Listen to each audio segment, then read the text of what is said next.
Alrighty, what's going on, gamers? How we all doing today? Welcome into the stream. Make sure I got all my stuff here. Solder, thank you for gifting a membership. Appreciate that, gamer. What's up, Fulming? What's up, Luna? Vintage. Solder. How we all doing today? Let me crank up the volume because I know this game's kind of quiet. Let's crank that up a little bit. Stutter King, what's going on, Stutter King?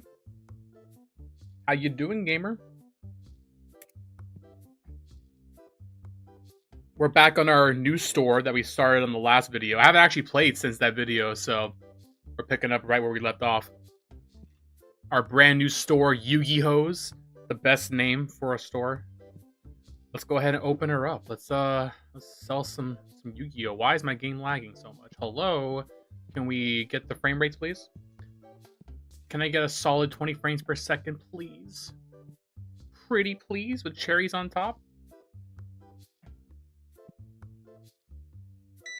All right, let's see. There you go. Here's your money. Get out of my sight. This mod's really cool. I want to try to unlock all the stuff for it. This mod's like really cool. And I also got the fast pack opening mod. Holy shit, it's fast. Wait, what the hell? Oh, they must have updated this mod to make it like even faster. This is crazy.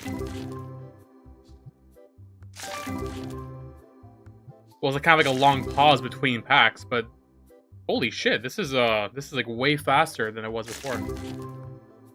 Is there rescue cat? I don't know. It's all the OG cards like Flame Swordsman and Giant Soldier of Stone so far. I gotta configure my mod a little bit. This is a little annoying actually. Hang on, let me hang on. Yeah, the speed goes all the way to 100. I'm gonna crank it down to like 80. I think that's probably fine. And then, what are the other ones here?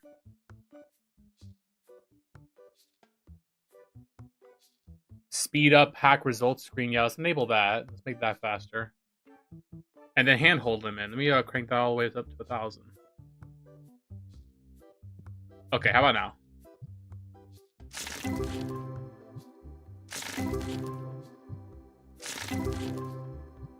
There's just kind of like an awkward pause between the packs, which I'm not sure why that's like that. Waiting for fur fighters? Oh, I know, Fulming. I certainly know. You don't stop yapping about it. Every day you talk about fur fighters is I'm gonna add to the timer of when I'm actually going around to play it. I have a date in my head when I'm gonna play Fur Fighters, and every time Fur Fighters gets mentioned in chat, I push that date back by like a week.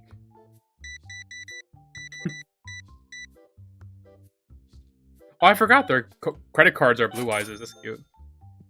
Alright, let me figure this shit out. Hang on. Let me figure out this mod real quick. I don't know if you guys see. Oh, you do see this. Okay, good. So I'm not just like going crazy here.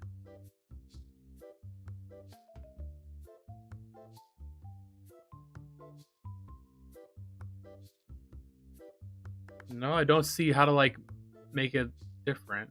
Advanced settings? Oh, pack results. Amount of time the pack results is displayed before. Okay, no, that's fine. We can leave that. That's fine.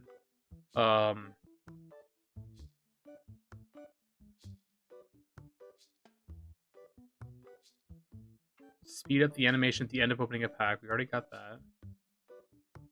Yeah, I don't know. Maybe just like make the whole thing slower. I'm gonna go to 50 maybe, or do I gotta do something in the actual game settings?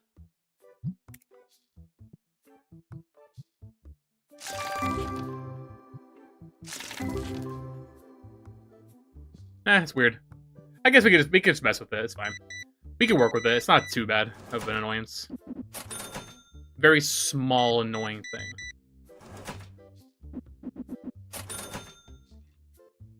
Alright, we got enough money now. Let's go ahead and buy our card table that it wants us to buy. Card table. Here we go.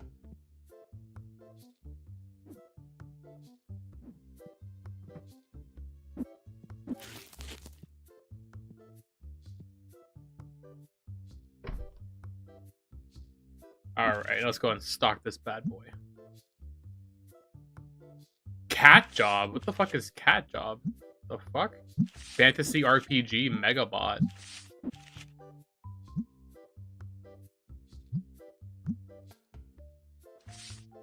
What the hell? What are these? These must be the new expansions. But now I don't know how to go back to the regular ones.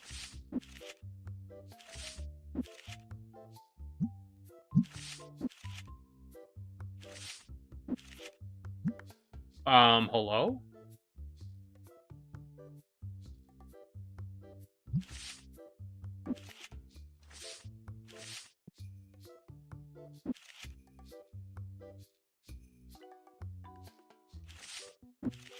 Oh, we might have messed something up here.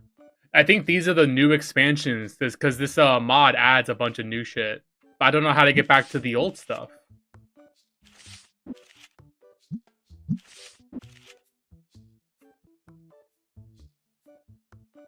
Huh. A little weird. I wonder how I could fix that.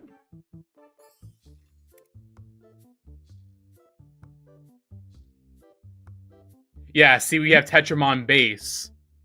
And then there's these three. Megabot, Fantasy, Catjaw. For some reason, it's like replacing them. If I click on that, I can't go back to Tetramon base. So, what do I gotta do? Do I gotta like go to the menu? I'm gonna try that. I'm gonna try going to the menu and reloading it.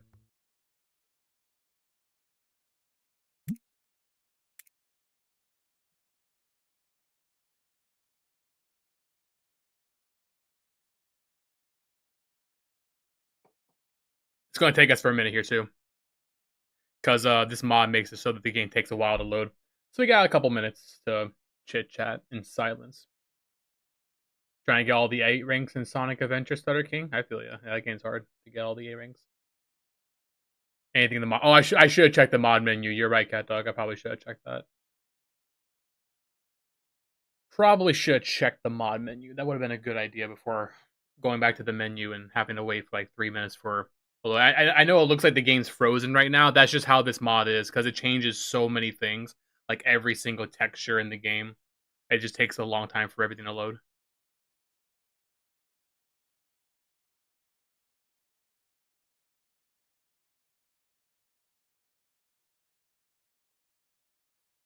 On a brighter note, I am so happy I found a store that has Mountain Dew Game Fuel.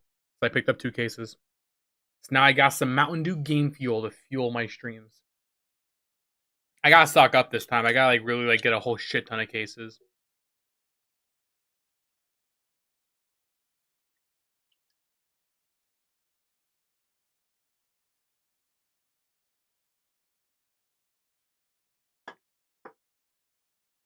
Cause man, I love Game Fuel. I noticed a bunch of stores have the berry one and not the citrus one, which makes no sense to me. Because like, why would you have one but not the other? I guess maybe people are buying them a lot. That might be what it is. People are just buying the citrus one. Man, this game is unoptimized. Well, I have like a million mods. Well, I mean, this game doesn't officially support mods, so I don't think it's the devs' fault that the mods take a while to load.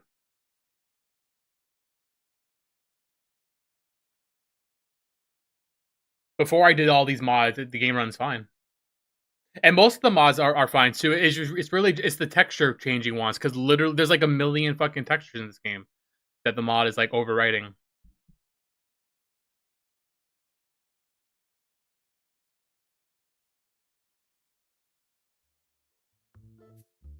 Yeah, there we go. And let me see that fix. Okay, so that did fix my binder. So I just gotta be careful not to click on the different expansions then, for the time being. That'll work until we unlock the Destiny ones, because then I don't know how to toggle between those. But we'll cross that bridge when we get there, I guess.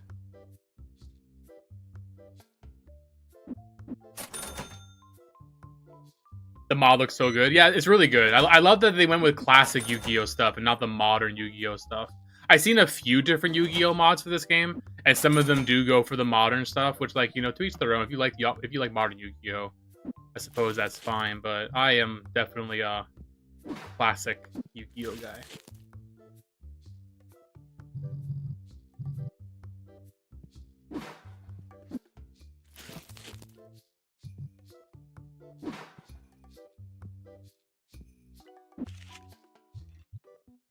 Alright, let's go ahead and sort these by duplicate.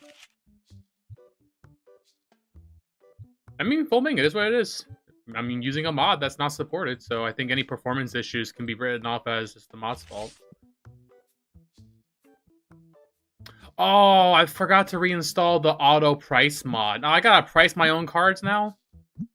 Man, what the hell is this? I gotta price my own cards? Like a fucking peasant? Oh, brother.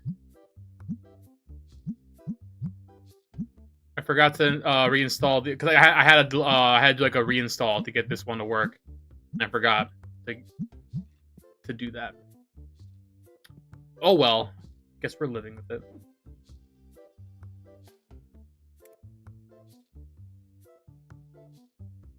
Oh look, I can get the next pack of cards. But also, I should probably get. No, that's fine. But we'll do the next pack of cards actually. After I help out these customers to get a little bit more money coming in. Oh yeah, let me check the mod menu, like CatDog suggested, for the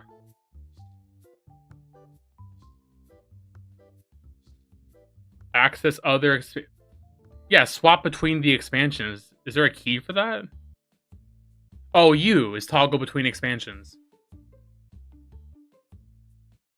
Hang on.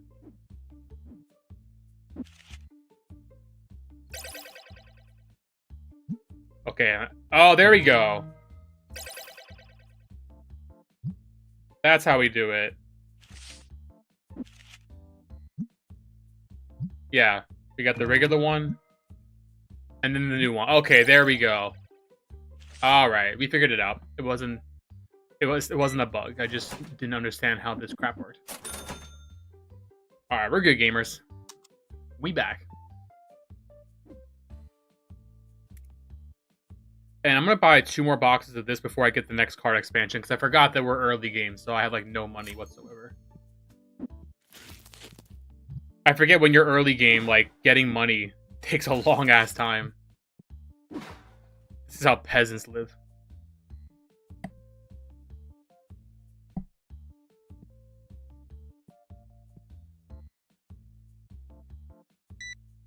This guy bought 1 guy of the Fierce Knight. I guess we can also go ahead and start getting the shelves, like, further back now. I was kind of optimizing for, like, quick sales, but we don't have to worry about that anymore.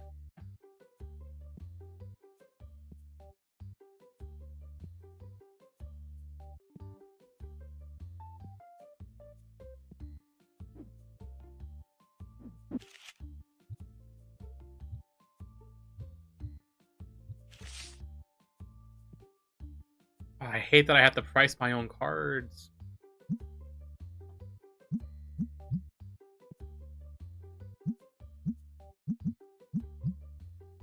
How do we live like this?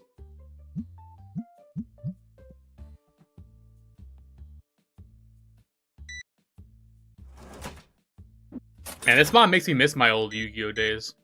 I've been playing the Sacred Cards again. I just finished recording a challenge video for that game. I'm gonna try to have it uploaded soon. I don't know how good it's gonna do on the channel since I don't really make Yu-Gi-Oh content, nor do I really want to plan on like making a bunch of Yu-Gi-Oh content. But I thought it'd be a fun little just challenge for just the video game, and I have fun doing it. So hopefully the video turns out really good. I gotta buy fucking stink spray. Man, I wanted to spend this money on fun shit. I gotta buy stink spray because this fucking guy doesn't shower like a real Yu-Gi-Oh player. Dude, the spray's so funny. Weevil's bug repellent. It's so funny how everything gets like a different thing.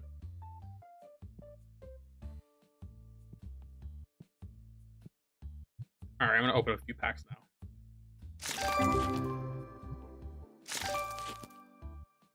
Hey look, we got a giant soldier of stone.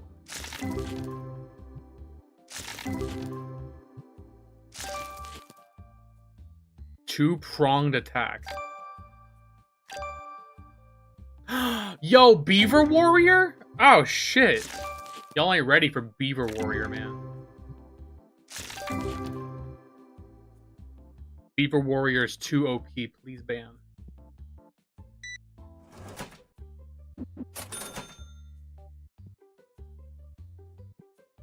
I like when Konami gives like older cards like new support. Like they do like the Dark Magician and the Blue Eyes decks. That's always fun. I know those decks don't typically do well competitively, but it's just nice to see them give some love to the OG Yu-Gi-Oh cards. Alright, you two, get the fuck up. These two want to play now. I only got one table. You guys gotta share. Alright, sorry. I can only afford one table for you people.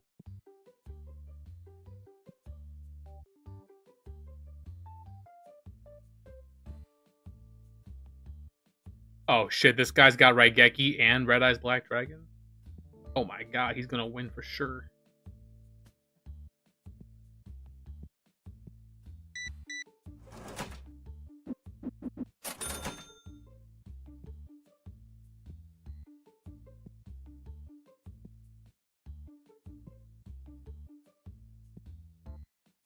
Alright, this guy wants to play. Get up. It's this guy's turn. I gotta start kicking them out when they're trying to play. I gotta kick them out so they can we can utilize this one table that we have.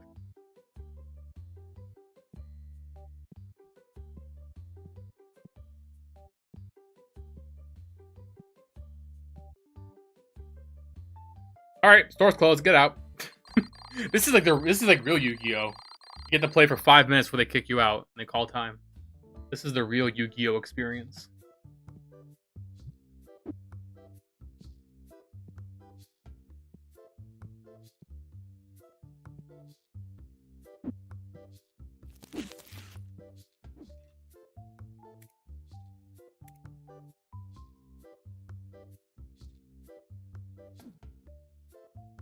Man, I need more shelf space for these new cards. I guess we'll wait a little bit before buying the new cards, honestly.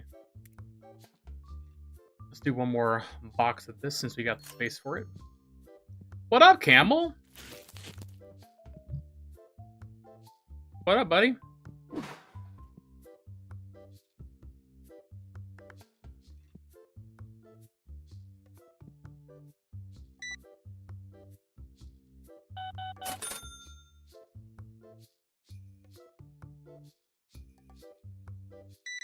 Two booster packs. Double Camel power. It's good to see you again, Camel.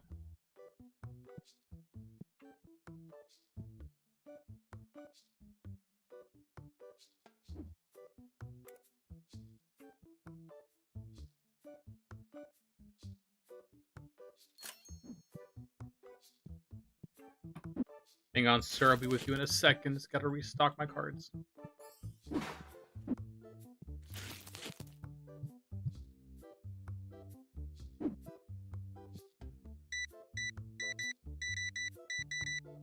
There we go. Big spender. Look at this guy. I love this guy. $108 in one transaction. Now that's a Yu-Gi-Oh player right there. That's a true duelist. A true duelist will spend all their money on trading cards.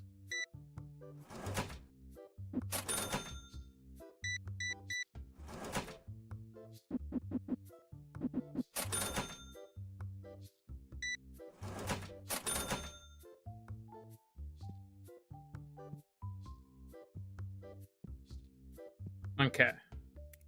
Now let's go ahead and buy the second shelf. Oh, I still don't have enough money. Okay, I'm still poor as shit. Great.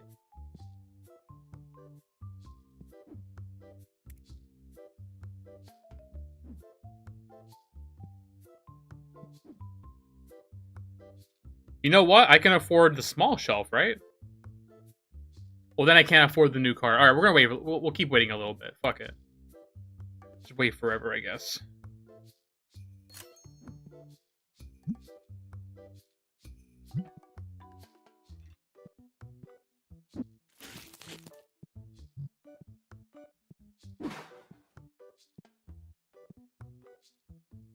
Cheap box. What a bargain.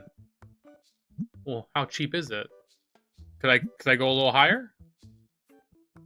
About 21 bucks. Just because you said that. Just because you said it was too cheap. Now I'm making it more expensive.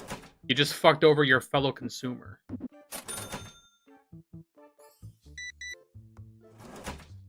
Show me the blue eyes. I don't have the blue eyes yet. I haven't pulled it yet. We can only hope that we pull it today. This is what I pulled so far.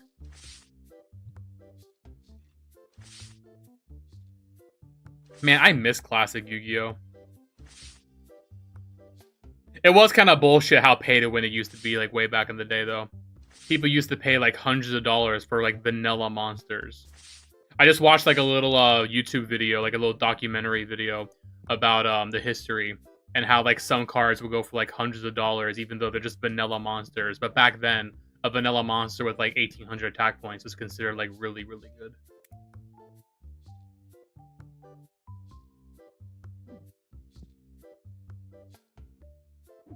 The game's evolved since then. Nowadays, those monsters ain't worth shit.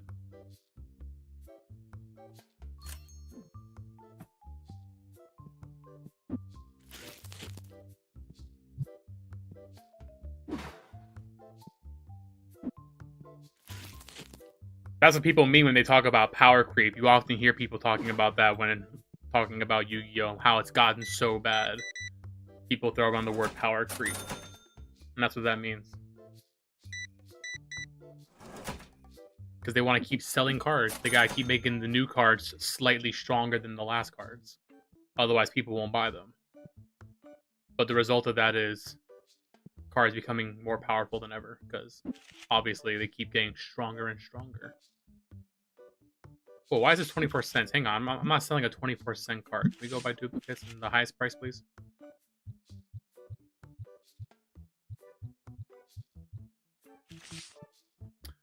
Hand size is full. I gotta fix that too.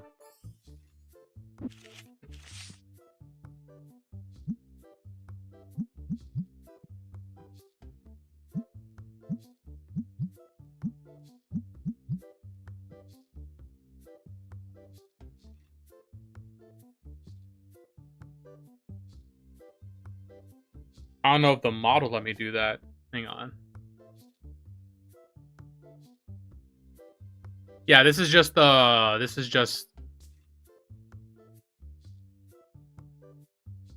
health pack limit. I think I did a different mod. This mod only does the packs, not the actual items, like the other cards.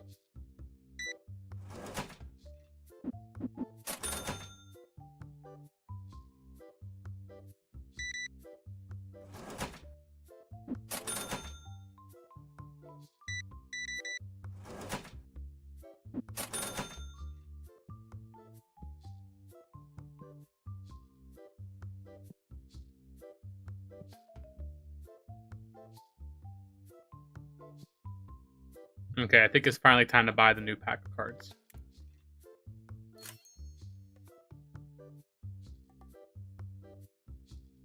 Once I get $20 more. God damn it. He wanted pot of greed. But what does pot of greed even do? Does anybody know?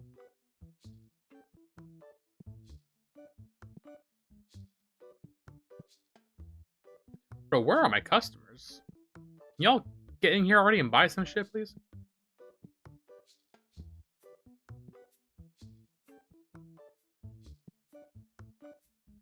Gotta take one of these.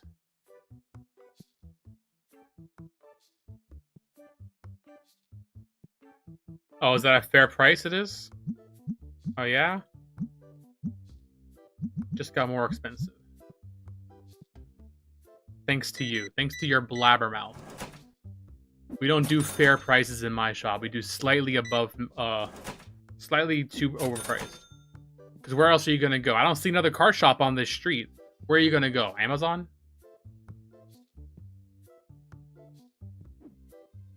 Although, frankly, I'm all for Amazon now. I had the worst experience at Walmart today. I can't stand when they lock the shit behind, like, glass cases. I had to wait, like, 30 minutes and talk to, like, 3 different people to get somebody who finally had, like, the keys to the case. Mind you, all I'm doing is buying a $10 headlamp because I've been doing a lot of late night Amazon deliveries lately, so it's like, okay, cool. I need like a headlamp so I can see what the fuck I'm doing, and possibly not get shot by a crazy, homeowner thinks I'm robbing them. And just to buy a simple like fucking $10 headlamp, it took me 30 minutes, and I had to talk to like multiple people. And by the time I finally found some with a key, they were all huffing and puffing about it, like I'm like intruding on their fucking day. And it's like, I'm sorry, but like I didn't ask you guys to lock the fucking $10 items in a fucking. Okay, well now it's too expensive. Okay, so see, now he's not buying. Now he's not gonna buy because it's too expensive. I've priced him out. All right, we can go back to market price for these, I guess.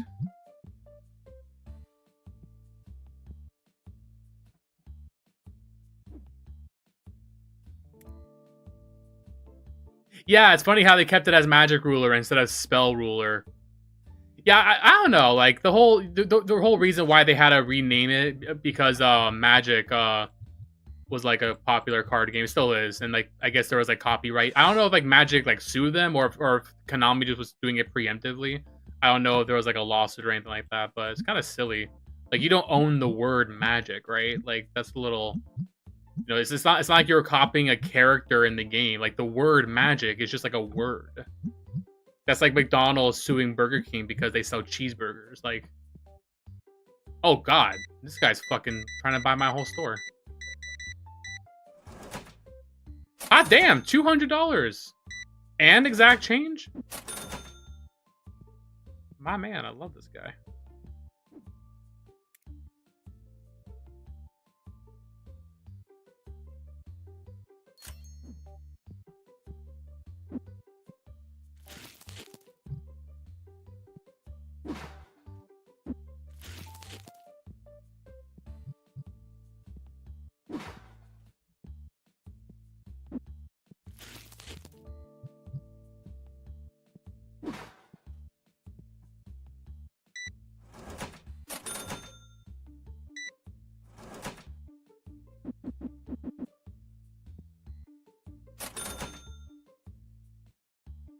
It was Wizards. It wasn't a lawsuit exactly, but some strong words.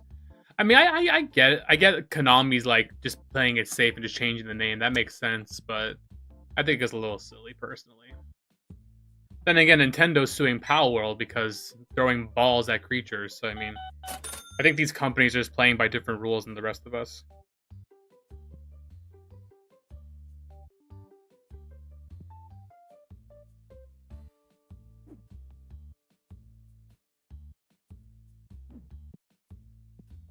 Yeah, when it comes to lawsuits, Nintendo is pretty bad. Which is a shame, because I love Nintendo. I love Nintendo games. I love, like, the whole, like, the Switch. I love everything about Nintendo, but when it comes to, like, litigation, they're really, really fucking bad.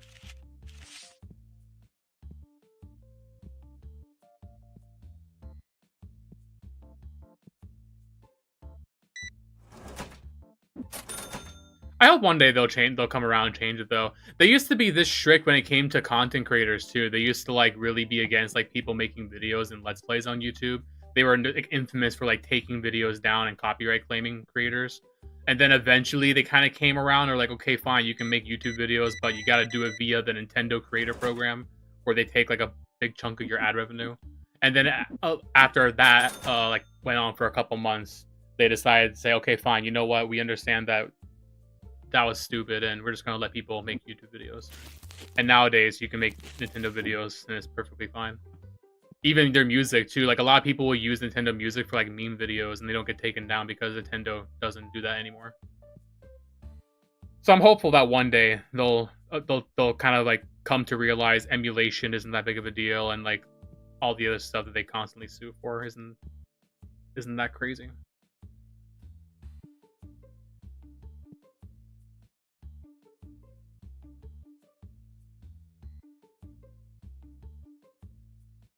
At the end of the day, I'm not gonna like boycott Nintendo because I still like Nintendo games a lot. And in all honesty, like compared to some of the other shit a lot of companies are doing, like there's worse things to like be doing. Like Nintendo being a little sue happy, like with other companies, like at least they're not like abusing anybody. They're not doing like super illegal, shady shit or unethical shit. I think given the current landscape of like everything. we can give them I can give them a little bit of a pass.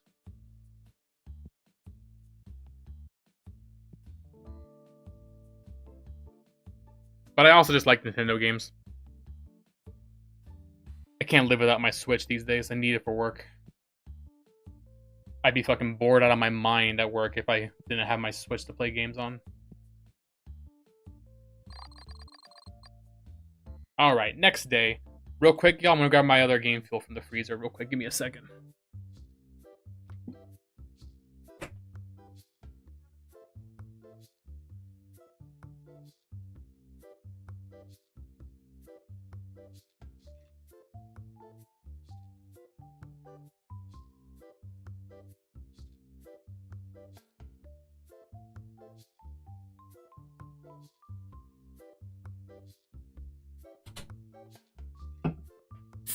Yeah, that is really stupid. I agree. Like, I think Nintendo probably could have had an argument because people pointed out that a lot of the Pal World, what do they call them, pals or mons or the fuck they call them?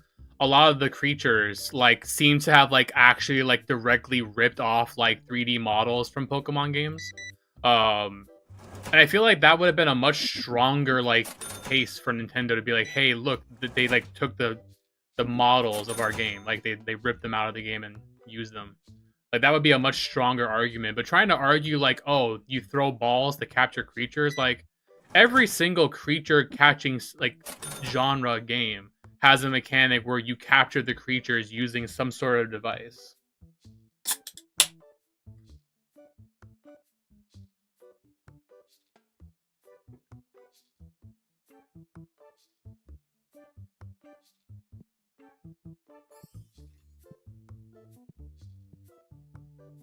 Yeah, Nintendo's just super anti-emulation because they're like of the mindset of, oh, if people can emulate games, they won't buy them. And to their credit, that probably is true to an extent. I'm sure a lot of people who emulate games aren't like owning the games and ripping them directly off the games like the legal way. A lot of them are just going onto Vim's lair and downloading them. But I think emulation is fine. I think emulation is good for preserving games, especially older games. And I think Nintendo needs to kind of like get over themselves a little bit. I also think it'd be fine if Nintendo just like put their games on PC. That's always been my opinion when it comes to like piracy and like emulation and stuff. Like the way to combat piracy, in my opinion, is to make like owning and like buying the official release more convenient. I think most people are fucking dumb. They don't want to learn how to like download emulators and torrent shit. Most people are fucking dumb. If they could just pay Nintendo to like have their games on their PC, they'll just do that instead. Especially for older games. Not even on PC. Like, why can't I, like, buy Kirby Air Ride on Switch? You know, that makes no sense. Like, the Switch can run it perfectly fine. Why can't I buy GameCube games on Switch? Because if I wanna buy a GameCube game, I wanna buy it, like, legitimately and support the developers and not do emulation. My only option is to buy a secondhand from, like, a used game store. And then I'm paying, like, super inflated prices. And the money's not even going to Nintendo at the end of the day. It's going to some reseller. It's kind of dumb. So if Nintendo really wants people to stop emulating games, put all your games on Switch.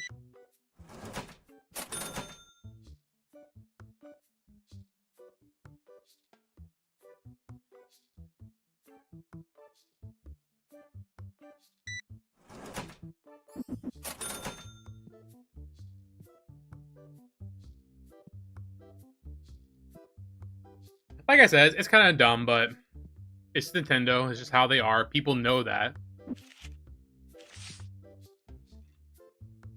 And I hope one day they kind of wake up and realize that they're kind of doing things a bit too old school. Hopefully that day will come.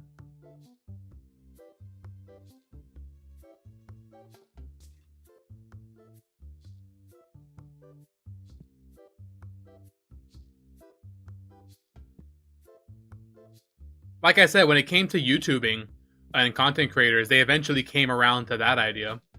So I like to think that they're open to change eventually. It might be a slow process. That'll take years. But I'm sure eventually Nintendo will realize that they're kind of on the wrong side of the emulation argument. You know what was so funny? I talked about this on the last stream. I don't think you were here for it filming. At the Nintendo Museum they just opened up in Japan, they have like little booths where you can like play all the retro games. And somebody found out because when you unplug the controller of those booths, it makes the Windows sound when you like unplug a USB. So people found out, oh hey, Nintendo's using emulators for these like for their museum games. Um, so it's kind of hypocritical. And Nintendo's response to that was zip tying down all the controllers so nobody can unplug them. That's pretty embarrassing. That also happened like a long time ago. I think it was when they put Mario 64 on the Wii U. I think I remember reading. I don't know if this is true or not, so take this with a grain of salt. But I remember reading that Nintendo couldn't find like the files for Mario 64, so they downloaded it off of a ROM site, and that's how they put it on the Wii U. That could be wrong. Like that sounds kind of like far-fetched, but that wouldn't be the first time that's happened with like a big company just losing files. So it's kind of plausible.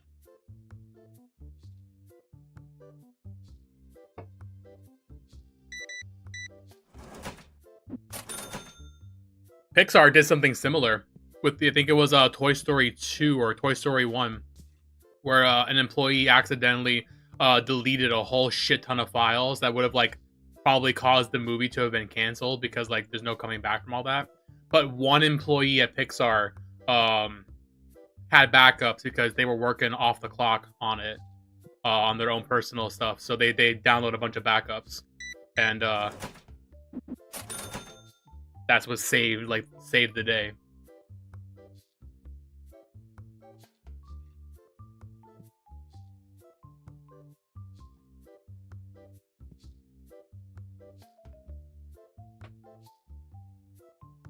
Well, that's probably part of it, but that doesn't mean like it can never happen. Like you said, Sega is typically more pro-consumer and stuff like that.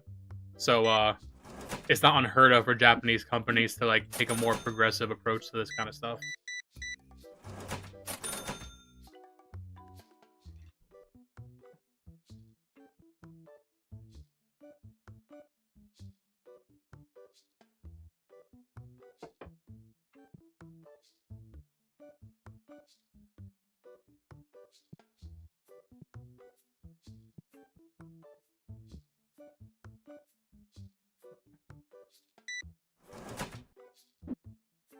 At the end of the day, there's just bigger fish to fry for me. Like that's why I'm not gonna boycott Nintendo, because like you have companies like Nestle who like literally like buy all the water from like from like small towns and stuff, and then sell it back to them, like killing the environment, killing like the ecosystem, saying shit like water is not a human right. So there are much more evil companies to be boycotting. I think like Nintendo, like at the end of the day, video games aren't like a human right. They're not a necessity. So if Nintendo does a little stupid shit, then they do some stupid shit. It's whatever.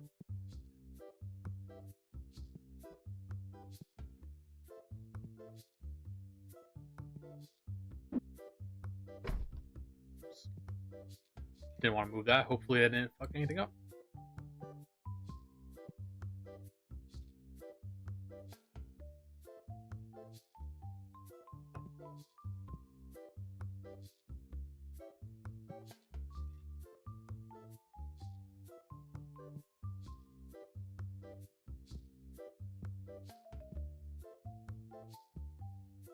Let's not go this direction. It might be too radical of a conversation. I don't think water is a human right. It's a radical conversation at all.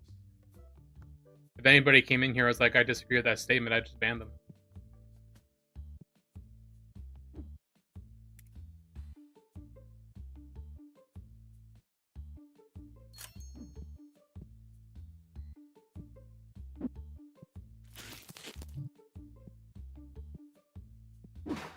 Nestle also does a whole bunch of other like crazy shit. There's like a whole subreddit called r/fuck Nestle. That like people talk about all the fucked up shit they do.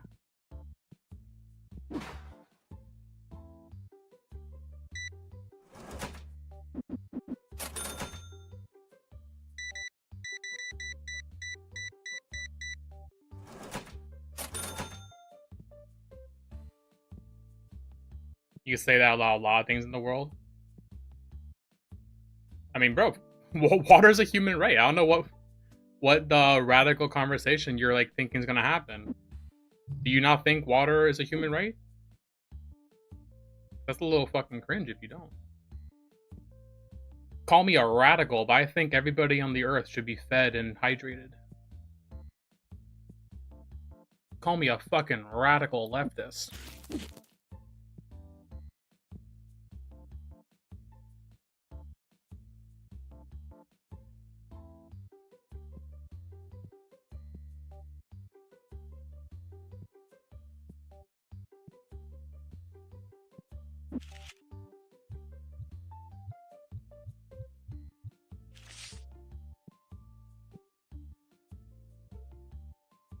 Man, these cards are only worth $1. Why the fuck am I bothering selling them?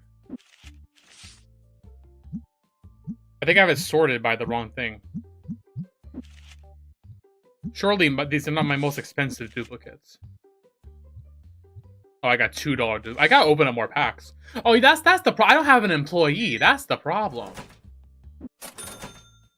I'm actually running the store for once. I'm not just letting employees do it. Man, we gotta get Zach back. I'm tired of running my own shop. I need Zach back pronto.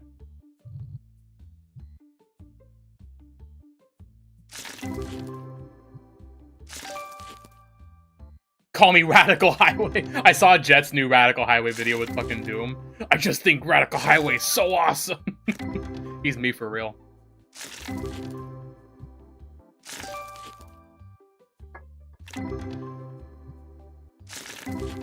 I gotta play Sonic Shadow already. There are so many games I want to buy and play right now. It sucks I can't just like drop like $500 in some video games right now. I just had to do a big ass car repair and I'm saving for our honeymoon and our wedding and yada yada. But I want to play Mario Luigi. I want to play the Zelda Echoes of Wisdom. Fucking Sonic Shadow Generations. I still want to play Mario Wonder too. I haven't gotten that one.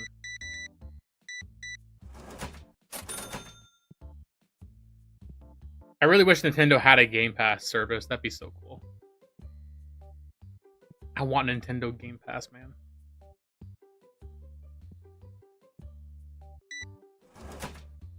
Oh yeah, Princess Peach Showtime. I still want to play that. I'm behind on the games I want to play.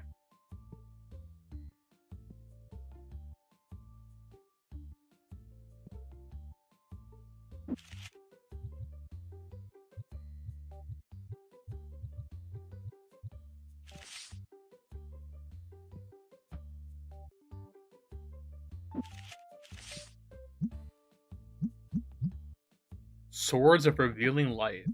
You play Swords of Revealing Light, you're a little bitch. Don't be hiding behind those swords.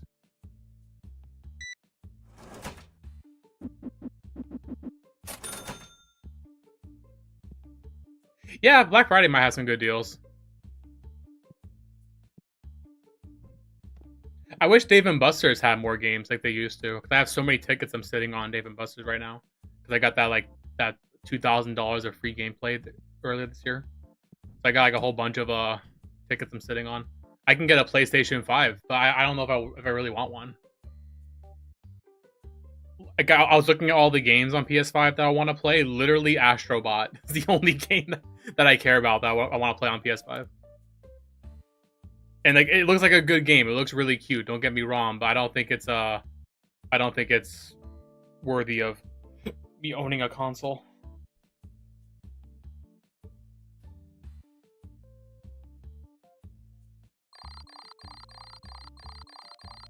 Yeah, I kind of want the Oculus, but I'm also not 100% sold on that either, because there's only a few games I want on that. And I don't know much about VR. I don't know if the Oculus is like even a good headset. I gotta do some research on it. I have enough for it though. Like I'm good now. I can go pick it up tomorrow if I wanted to.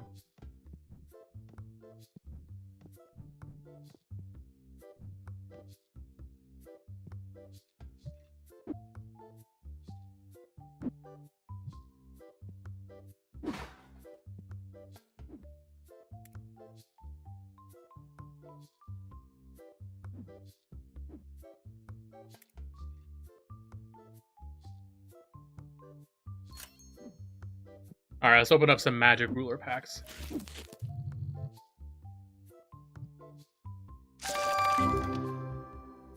Oh, hang on. Let me turn off the auto. So I can actually see what I'm opening.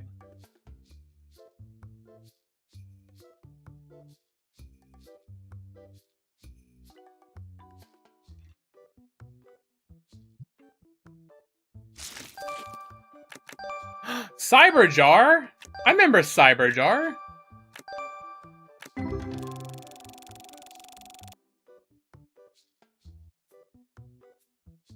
Dude, Cyberjar was fucking OP as shit. Waiting for Nvidia's earnings. I don't care how much money these fucking companies make. Fuck them.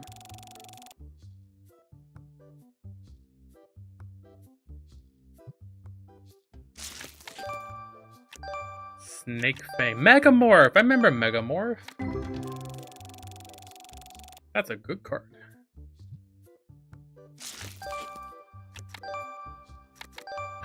Yo, the Toon monsters. Dude, Toon decks suck, though.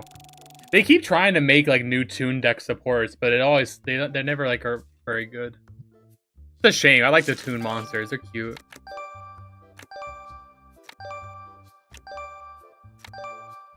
Oh, look! They're using the uncensored cards. I can have boobies on my Yu-Gi-Oh cards in this game? All the American Yu-Gi-Oh cards, they censor all the cleavage and shit. Or any of the religious stuff, they also censor too.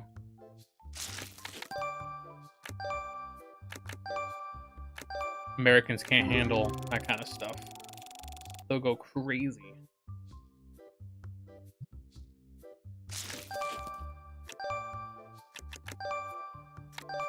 Hungry Burger! Oh shit! I love that card. I had that as a kid. It was like one of my favorite cards. I loved fucking Hungry Burger. That shit's cool, man. The idea of just a fucking possessed cheeseburger that fucking eats you. Oh, that's cool as shit they have that in here. I never understood how ritual monsters worked as a kid. I just played them like regular monsters. I didn't know like how to like actually ritual summon them.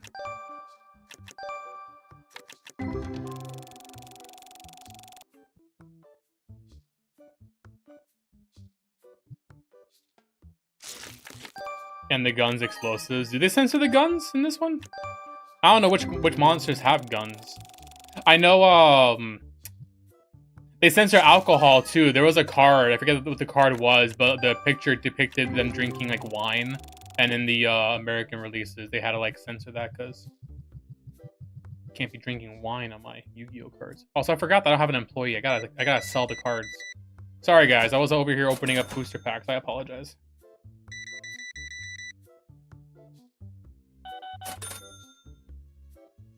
What's up, Magic Vibes? How you doing? Welcome in.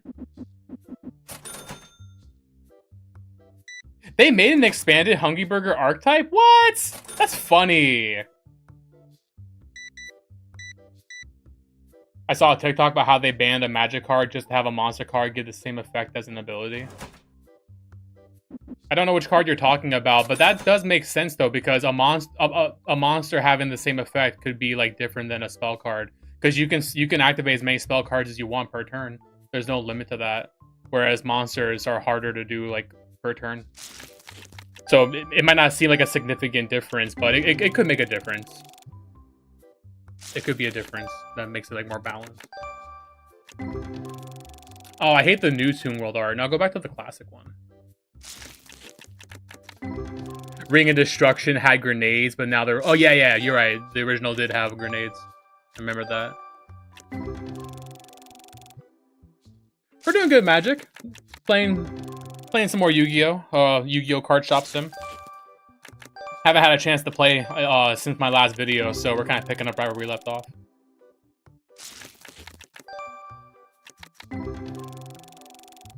It was like a draw 2 spell. Oh, you're thinking of Pot of Greed. Yeah, it's a constant meme with like casual Yu-Gi-Oh! Players. They'll say things like, oh, I don't understand how Pot of Greed is banned, but like this monster lets you do X, Y, Z.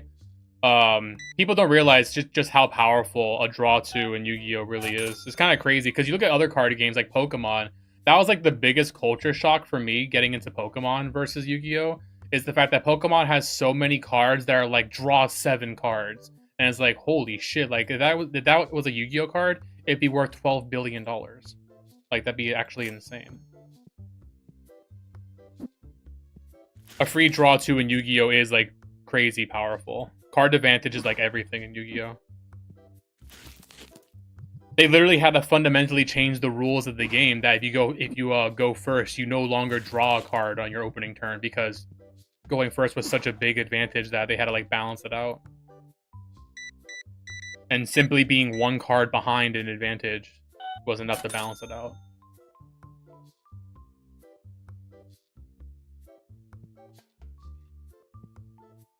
It's one of those things, like, it makes sense, right? Like, as a casual player, if you don't know any better, like, it makes absolutely no sense. Why would this random draw 2 spell card be banned? It's also the fact that Pot of Greed is such, like, a popular card with the anime.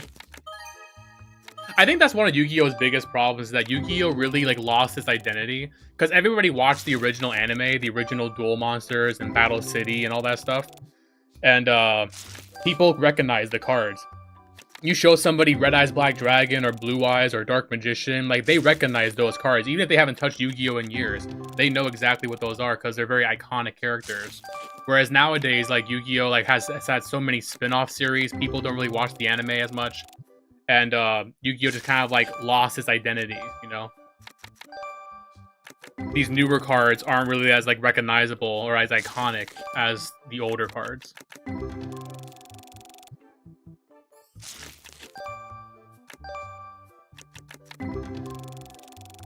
I watched season 0. I watched the fan dub of the season 0, and I also read the mangas back in the day. Season 0 was really really good in my opinion. I liked it a lot.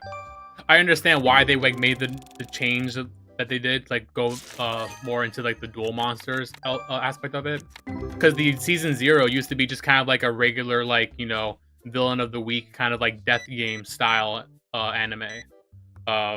And then they introduced the Duel Monsters. And even when Duel Monsters was introduced, it wasn't really just like a card game. It was more of like a tabletop RPG kind of game.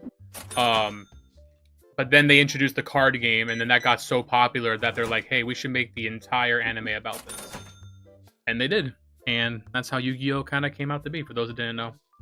It used to be just like a kind of like a death game kind of anime. And then they found one particular game that got really popular, and they're like, hey, we should just fucking do this.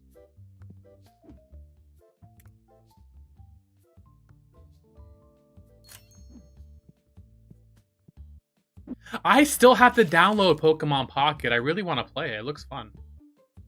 I know a lot of people are like complaining about like the balancing of it, like certain decks are too powerful, but that's going to be the case in every card game, so I was kind of expecting that. I just haven't had a whole lot of time to game lately. I've been like grinding my ass off at work, man. Had to pay off that whole big car bill, and I'm still saving for Sauter and I's wedding and honeymoon and stuff. And then Christmas is coming up, so, you know, gotta spend money on stuff like that. So I've been kind of just in my Sigma grind set, just like all day, every day grinding work. Haven't really been doing a whole lot of gaming.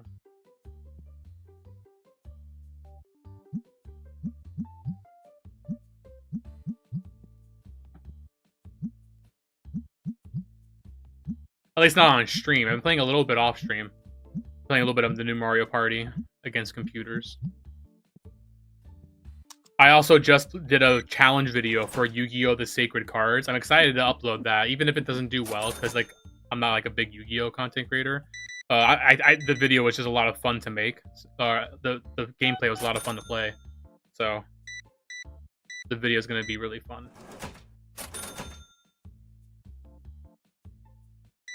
I want to play some of the Yu-Gi-Oh! Video games on stream. I think that'd be fun. I don't want to like stream like Yu-Gi-Oh! Master Duel, because I feel like the new Yu-Gi-Oh! Cards are very complicated, and since I'm not really a Yu-Gi-Oh! Streamer, the entire chat is going to be, wait, I don't understand what's going on. I don't understand what's going on. But like the Yu-Gi-Oh! Video games are like the old school cards, and those are like a lot simpler to follow along with. That could be fun to stream. Duel Masters of all shows has a recently strange new anime where there's blood and gore. That's interesting.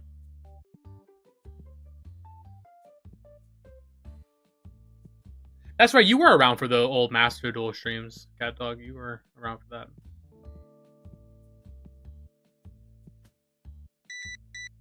I like retro Yu-Gi-Oh formats. If Master Duel had like a retro playlist that was permanent, I think I would get into Master Duel a little bit more. They do every once in a while. They do a seasonal playlist, like a little limited time event where it's like, hey, we're using old school cards like Edison format or whatever. But they don't have like permanently like that. I feel like if you want to play retro Yu-Gi-Oh, you have to like get involved with like Discord servers and like find people who want to play. Do it that way.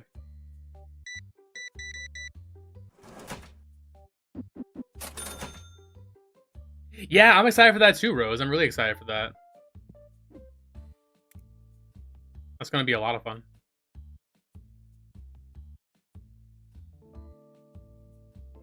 I got accessories too I could be buying. I think it's time we put a new shelf up and we sell some accessories. I'm gonna do... Let's do the metal rack. We're gonna put up some accessories.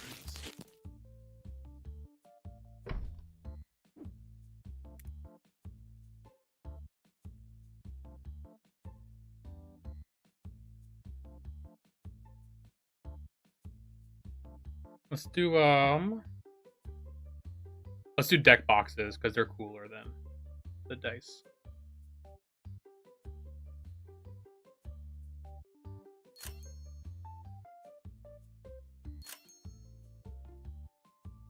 I don't think I could do all 4. Let's do 2 of them.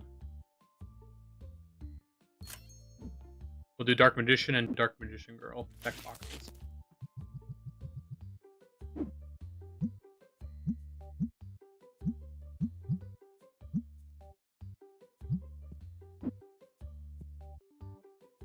Duel Links is fun. I like the pocket-sized card game apps like Yu-Gi-Oh! Duel Links or Marvel Snap.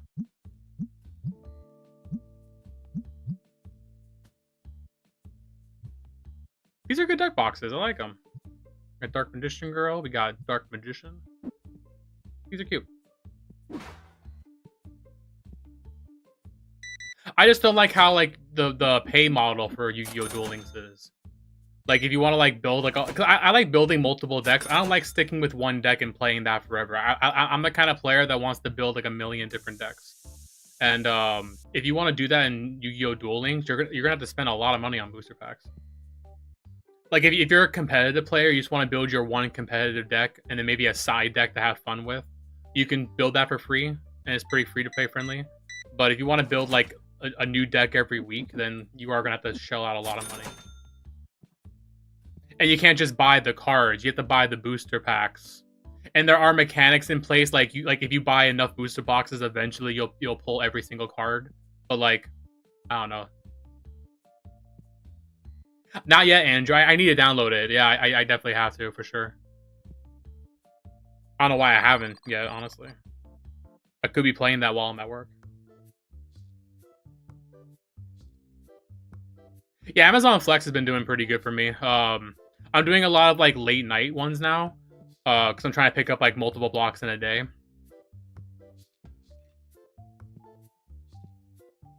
And obviously less people want to work at night, so it's been easier to get blocks when you're willing to work at the shittier times.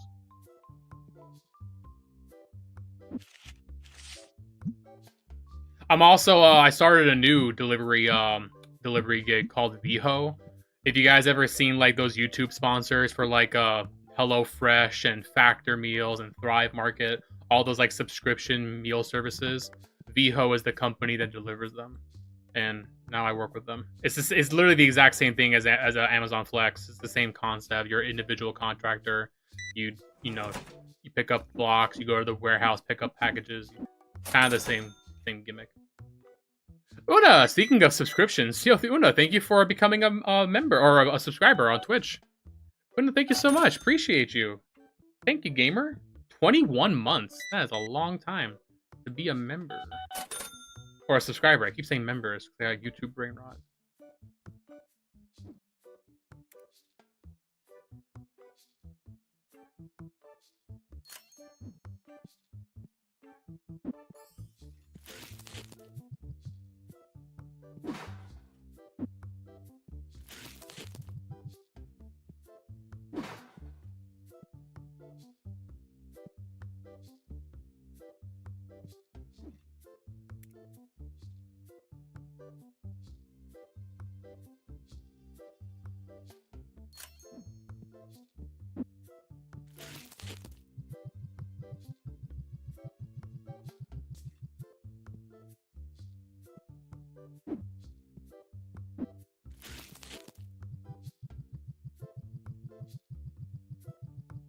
You took the day off, you're playing some COD with your family. Nice. Sounds fun.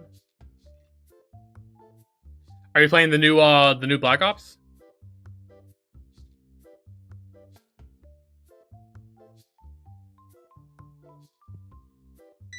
I kind of want to download it on Xbox, but Xbox is kind of fucking dumb because you have to update everything. I plug in. I got the itch to play Xbox the other night, so I pulled it out of the closet and plugged it in. It took like 3 hours just to download all the updates. By the time it was done, I was like, okay, well now I'm going to bed because it's been 3 hours. I wanted to download the new Call of Duty because it's on Game Pass, and I still have Game Pass. And I was like, fuck it, let me download it and try it out. But it took me too long to download all the updates for Xbox. And I haven't even started downloading the game. I'm sure the game's like a fucking trillion gigabytes.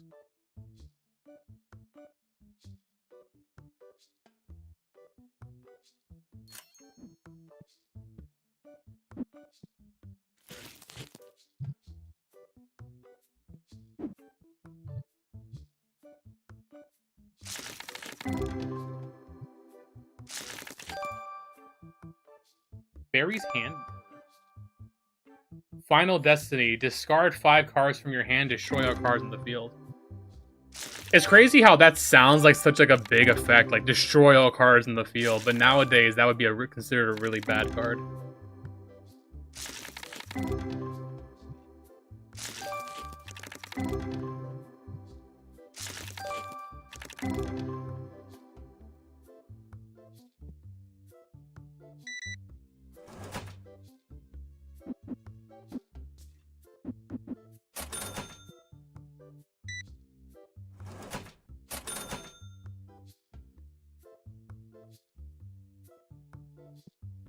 Yeah, zombies looks like a lot of fun. I kind of want to play the zombies stuff on Black Ops.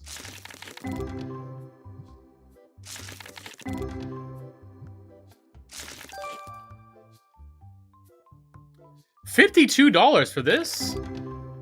God damn. For a vanilla monster?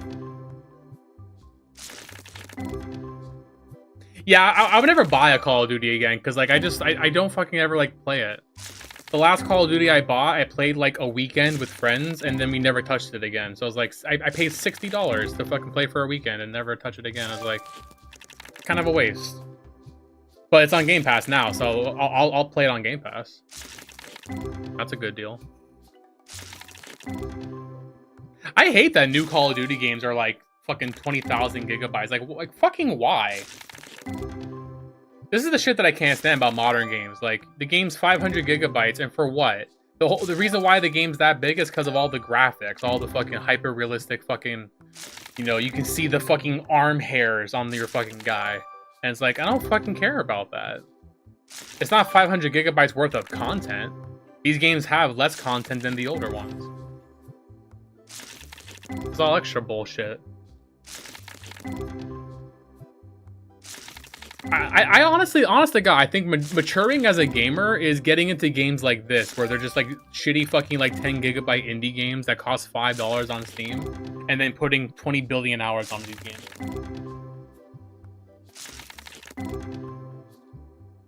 Like I am fucking sick of like the AAA games. Even Nintendo games, like I love Nintendo games, but even like you look at some of the AAA games they make, like the Animal Crossing and stuff like that, and it's like, bro, where's the game? Where's the content?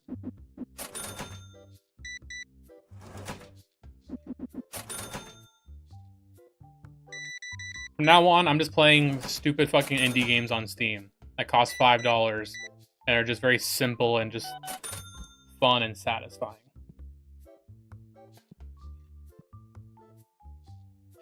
That's gonna be the next game I play on stream, Rose. I want to play web fishing. It looks so fucking fun. I'm gonna get a bunch of copies of it and just give it to all my friends, and we're all gonna play.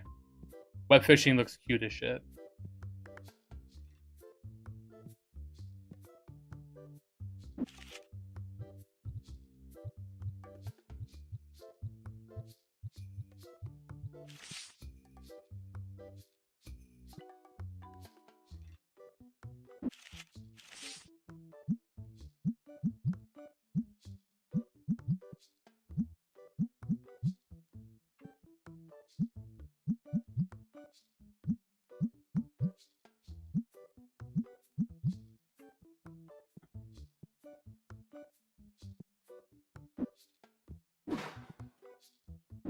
Okay, I need to get to level 10 so I can get my employee, right? Yeah, I need to hit level 10, so I'm going to buy another box of booster packs. I'm just going to open all these. Get the Kraken. I need experience points.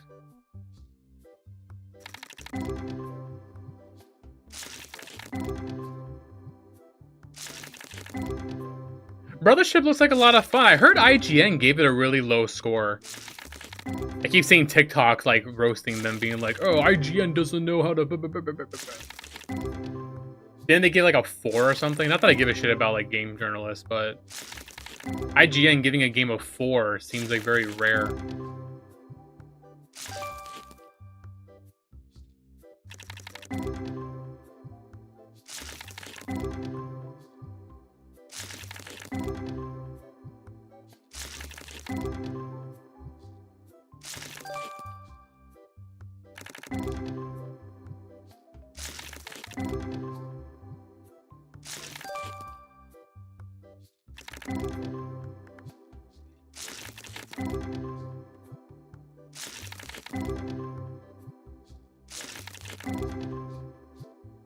But yeah, Brothership looks like a lot of fun.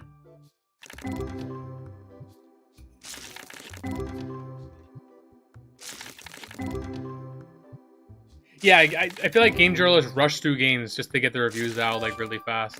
And also a lot of these companies like IGN, like I think they typically tell people like what games to report on. So like they'll get a guy who doesn't even like platformers reviewing a platformer.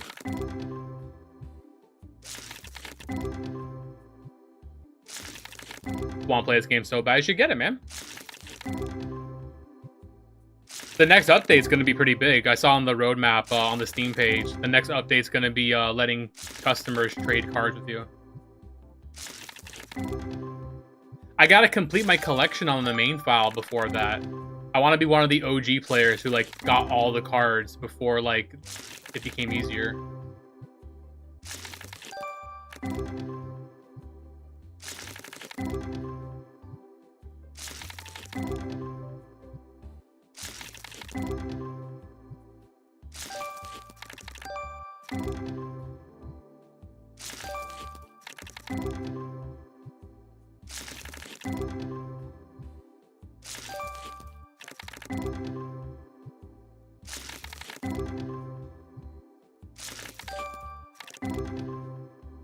Alright, I probably got a line full of customers now, right?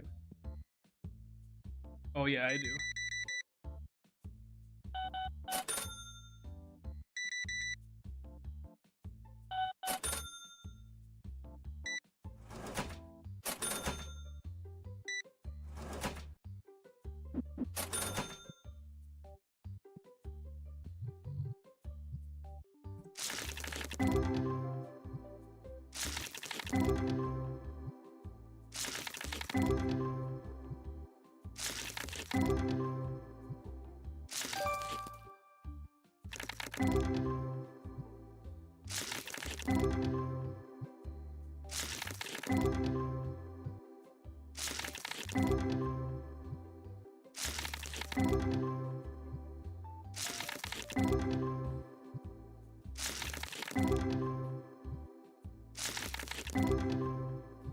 I think the mod makes it a little slower to open packs. That awkward pause, I think that's the mod doing that.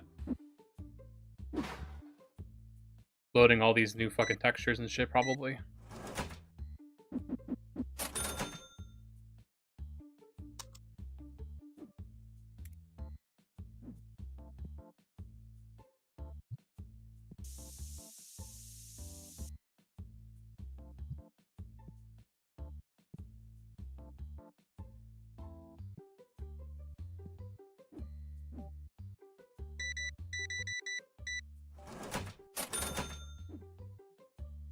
What's up, Led? It's almost Christmas. Man, you got at least a month and a half to go. I don't want to hear nobody talk about Christmas until December 1st. It is still November. Thanksgiving hasn't had their turn yet.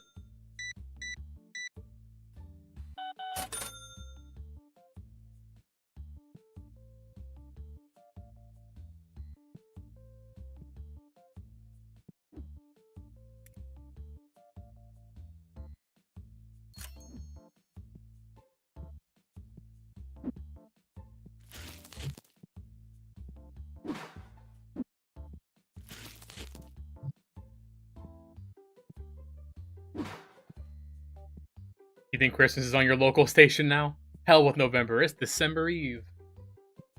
Chat, what do we all want for Christmas? And how have you been good this year?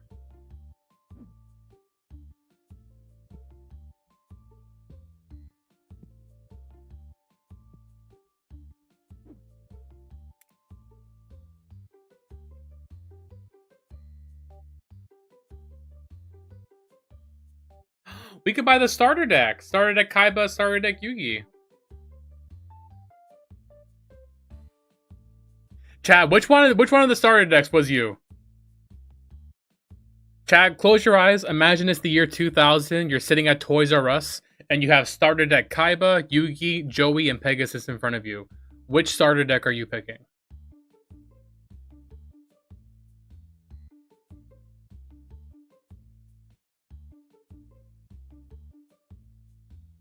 I'm picking starter deck Kaiba. I like Kaiba the most out of these characters. Joey's cool too, though. I do like the Red Eyes Black Dragon more than the Blue Eyes White Dragon, but just off the characters, I'm picking Kaiba. Kaiba's like my favorite Yu-Gi-Oh character. Pegasus, okay. I like Relinquish. Relinquish was a fun deck to play. In GOAT format, Relinquish I think is still like competitive. It's like one of the good decks to play.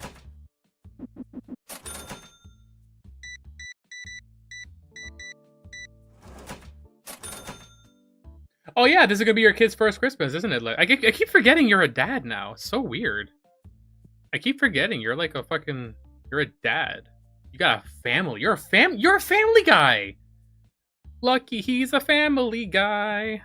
Lucky there's a man who positively can do all the things that make us laugh and cry. Led's a family guy.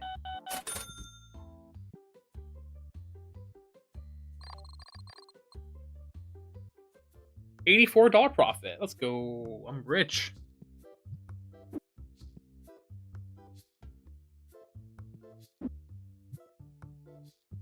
The Toon World deck. Toon World's fun. We should do a little community Yu-Gi-Oh tournament where we just do starter decks. So we do the original like 4 starter decks. Those are the only decks you're allowed to pick from. And we do a little tournament with them. How do you forget I have a child? It's just such like a big difference, you know? It's such a big change.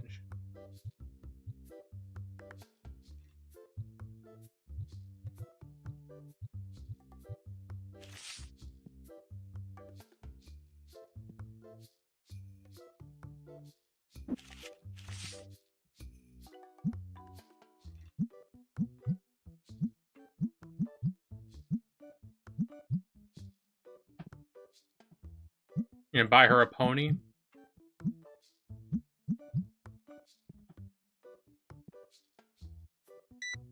Led, you want my advice? And this is my advice as somebody who doesn't have a kid. Just skip their first Christmas. Fuck it, they're not gonna remember it.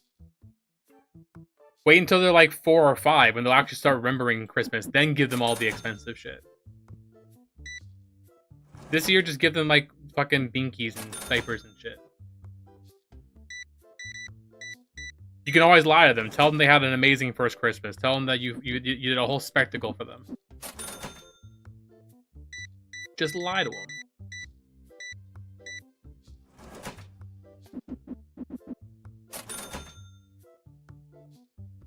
I'll get an avocado. There you go. Yeah, exactly. And the money you would have spent on this Christmas, the money you would have spent on like expensive shit, put that in like a little savings account and wait until they're like 4 or 5, and then you take that money out and give them a really big Christmas because they'll actually remember and appreciate it. You don't remember your first Christmas? Skill issue. The earliest Christmas I remember was when I got the N64, my first video game console. That's the earliest Christmas I can remember. My parents bought a pack from Costco. It came with Pokemon Snap and Hot Wheels Turbo Racing.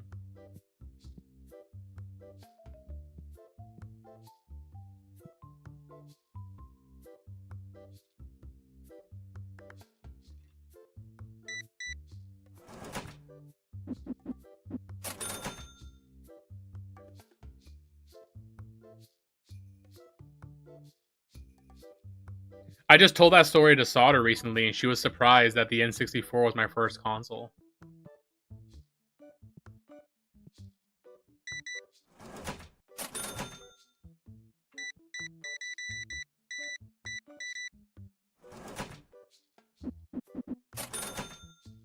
I'm gonna play that game on stream for you guys too. Once I do the VTuber rebrand, I thought that would be a really funny idea to like do a stream playing my very first video game I've ever played, and then make like a little video about it or something.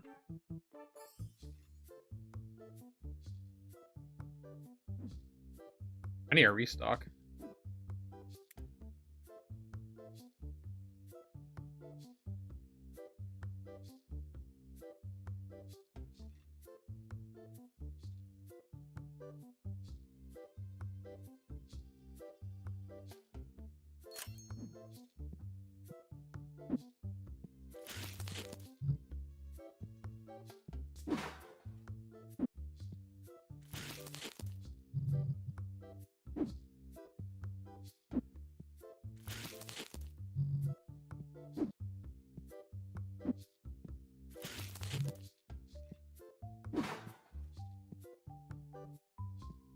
Do we get a sneak peek with the game? I just told you, Hot Wheels Turbo Racing. That was my first one. My very first video game. I remember it being very fun too, although that could just be nostalgia. I am prepared for me to play that game and be like, wow, this game fucking sucks ass. It was Pokemon Snap and Hot Wheels Turbo Racing, but I didn't get into Pokemon Snap at first because I was a dumb kid and I was like, oh, that's a girl's game. I'm gonna play Hot Wheels. That's for boys. Why did I think Pokemon Snap was for girls? I have no fucking clue. Probably because my sister liked it, so I just automatically assumed, oh, my sister likes it, it must be for girls.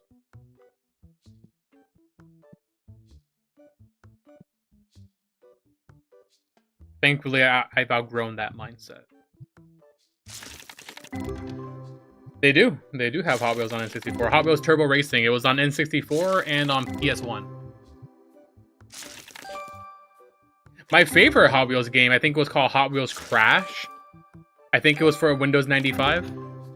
And that was a game where you can edit your own tracks. And that's when I really got into that. That was the first game I ever played where you can like build your own levels. And I just found that concept incredibly addicting. I was building a million tracks.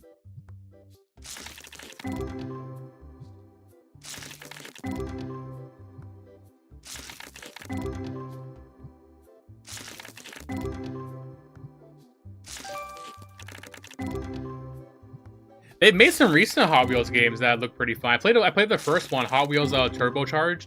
I played it on Game Pass, and it was kind of fun. Kind of like a Mario Kart kind of vibe, but like, not really.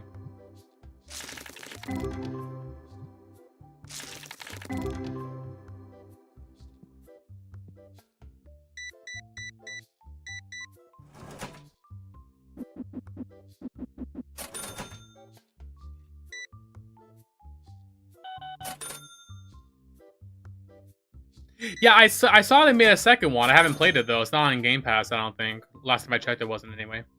So I haven't played it myself, but I know they made a second one. My favorite racing game was Need for Speed Hot Pursuit. I love Need for Speed Hot Pursuit. When they remastered it, I was playing it a lot.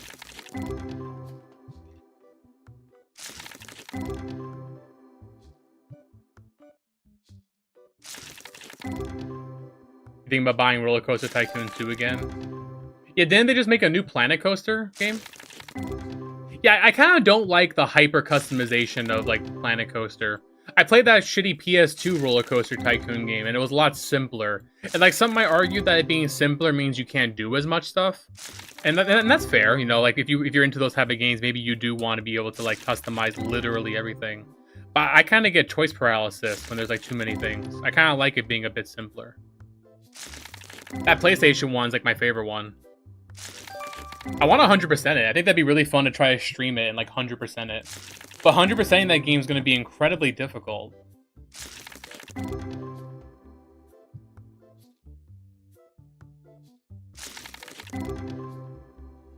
Yeah, simple is good. Honestly, like I'm all for simplifying shit. I've been going down the YouTube rabbit hole talking about things like digital minimalism, like things like, you know, not having a billion different apps and like downgrading your like your devices and stuff. Things like having a physical like I want to get a watch, like a physical watch, so I just like have less excuses to keep pulling out my phone. Things like that. Like go back to simpler times a little bit. When it comes to like minimalism, I hate like talking about it because like some people I think take it like way too fucking extreme. They're like, "Oh, minimalism means I can't have literally anything," and it's like that doesn't sound like a good life to me. Like I could survive on like unflavored chicken and fucking water, right? Unseasoned food, but like I wouldn't be very happy doing that. But some things do make sense, like finding ways to like not pull out your phone every 5 seconds. I like that. That's to me that makes sense.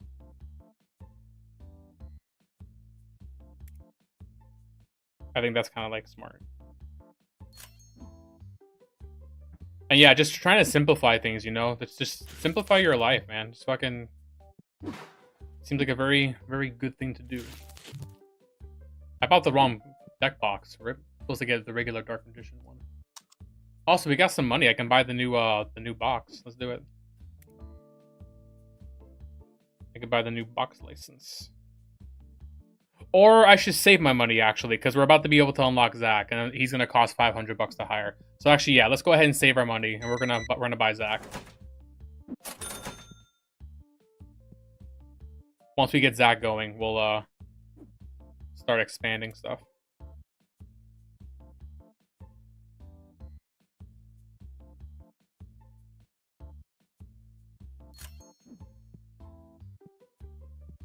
Simplify life and stop eating. Also, when it comes to like the life advice YouTube channels, I feel like a lot of these people are like, we're not in the same fucking boat. Like they'll be like, oh, here's how to budget and save money, and they'll be like, oh, don't buy the newest car every year. Save it and drive your old car. And it's like, I was never planning on buying a new car every year. Are people doing that? Is that a thing people fucking do? I feel like we're in completely different fucking like tax brackets. If like that's your advice.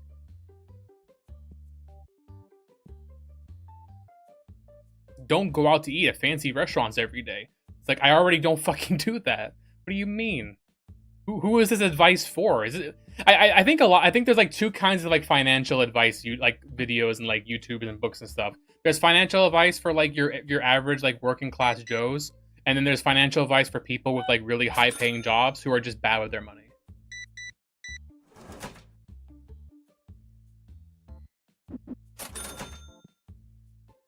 That's why when it comes to like these like self-help videos and topics and stuff like that, you really have to take everything with a grain of salt because I feel like a lot of people are like not always in your same boat.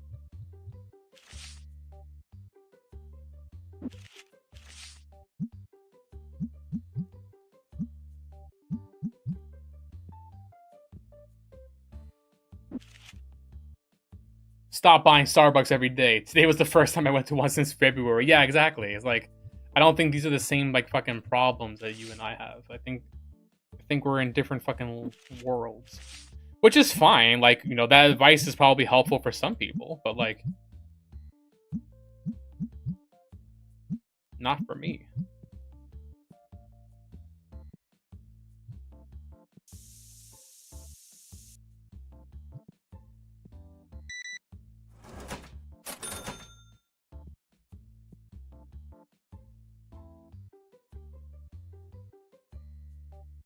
Well, to be fair, Led, like you can't entirely blame people because nobody is taught this shit.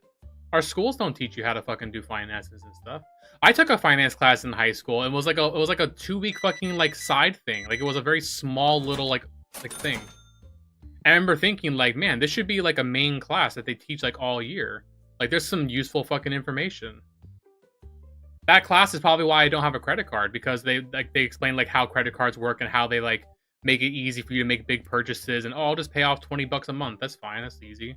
Not realizing that like, you know, the interest is like you're actually paying like triple the price of the thing you originally bought. I think a lot of people can get like stupid with that. And it's not entirely their fault, in my opinion. I think we should be teaching like finance classes in high schools.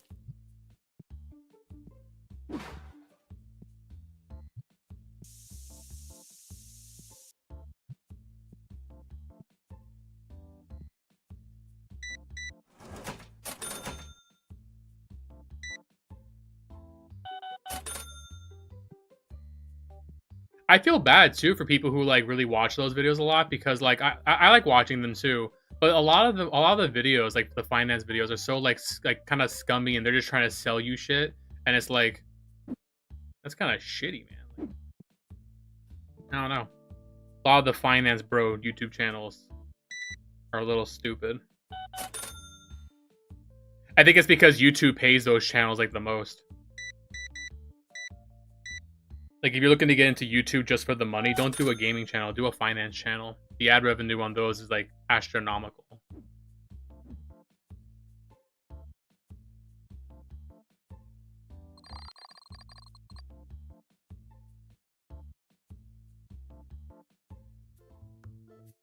All right, we almost have enough for our employee. I'm gonna restock the Dark Magician boxes, and then we'll open the store. I also have to use the bathroom real quick, so I'm gonna go do that. I'm gonna set my auto opener to not stop when we get to a new card.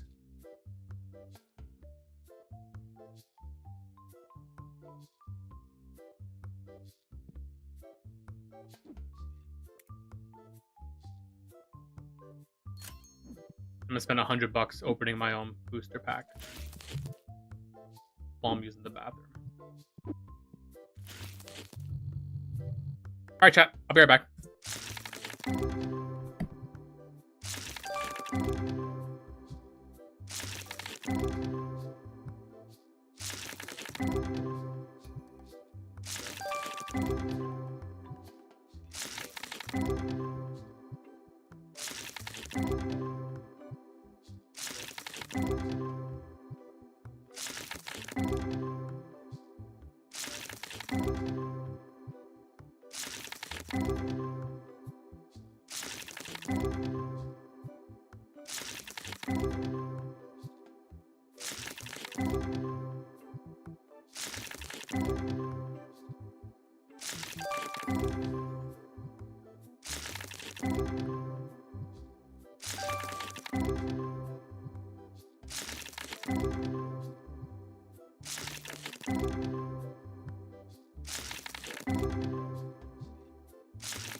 Okay, gamers, I'm back. Did we pull anything good? Let me know in the comments below. Holy shit, we got a line! How did this happen? Oh, hang on, guys. I gotta fucking spray this guy down. Stinky ass. You look like a fucking stinky ass. There was a guy at my Yu-Gi-Oh! Locals who I swear to God looks exactly like that.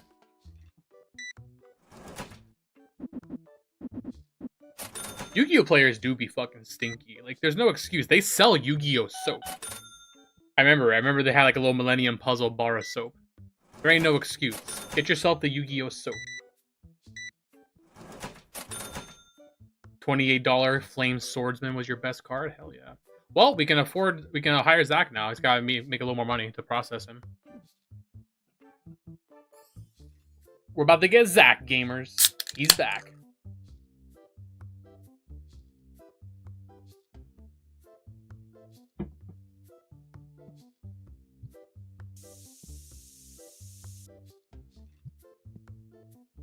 The Zach attack is back. How many fucking fucking reekers are gonna come in my store. Get out of here. Dude, you're too fancy to be fucking smelling this bad. You got a whole suit and everything. This guy's got a Fortune 500 job. Why the fuck is he stinking up the place?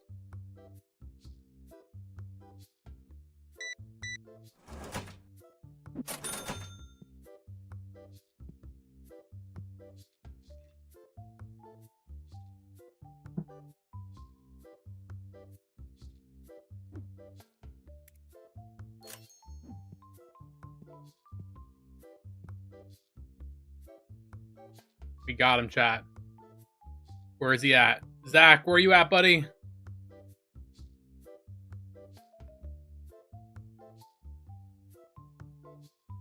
Zach, are you there? There he is! Zach! Buddy! Oh, look, even the fucking background billboards. Burger Palooza, a burger to duel force. Hungry Burger! It's my guy! Dude, even the signs, Domino City. I didn't realize that. There's actually like, well, they didn't do this one, which is weird. This is the closer one. You think you'd replace the food mart?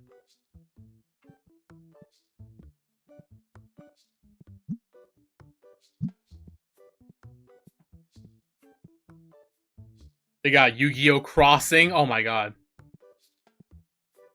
2-hour dueling? There are so many small details with this mod. 2-hour dueling? Duel limit 15? Oh my god, there's so many like small little details I didn't notice. I gotta look around. I gotta see if we can spot them. I guess for some of the background textures, they probably couldn't like change them. The mail? Is it dual mail? No, that just looks like a regular mailbox. These are normal.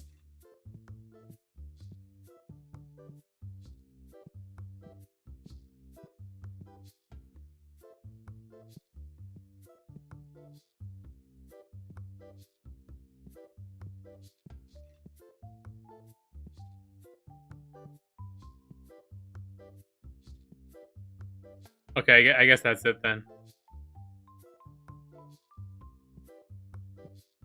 That's funny. No wonder why it takes so long to load. Yeah, the loading times kind of suck, but you only gotta deal with that once when you boot up the game, so it's not a huge deal. Just boot up the game, go make a drink.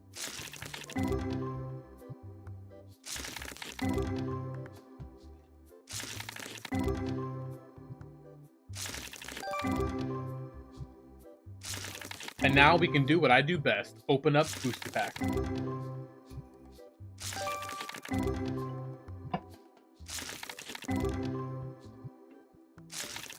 They should have made the employees anime characters. That would be funny, or YouTubers. That would be funny. I could see them doing YouTubers for the plushies, like how in the vanilla game, they made cartoons into a plushie. The YouTuber who like made a bunch of Let's Plays for this game. That could be funny. You know, for a while, I wanted to be a YouTuber. For a little while. I had the urge to do it. I think I would make a good YouTuber.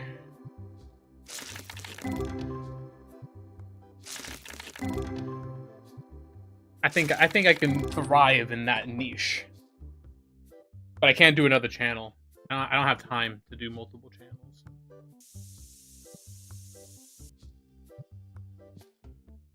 I'm just gonna sprinkle a little Yu-Gi-Oh content into this channel.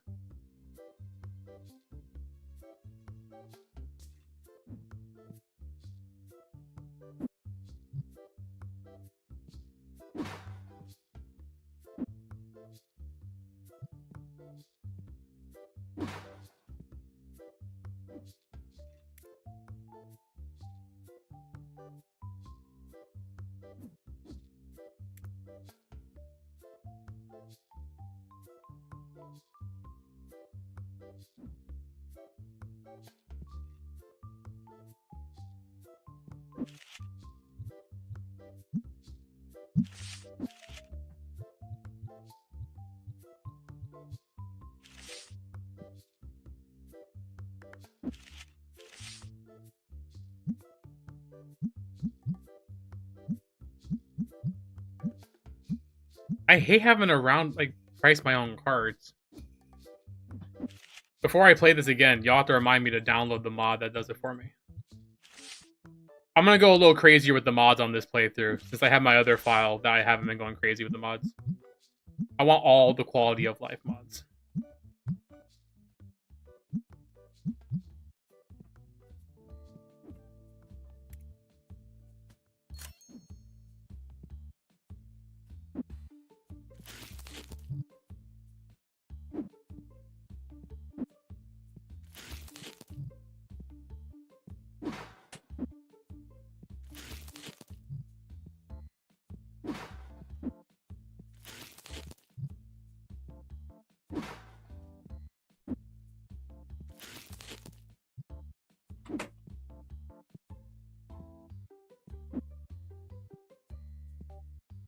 I'll keep this box, just in case.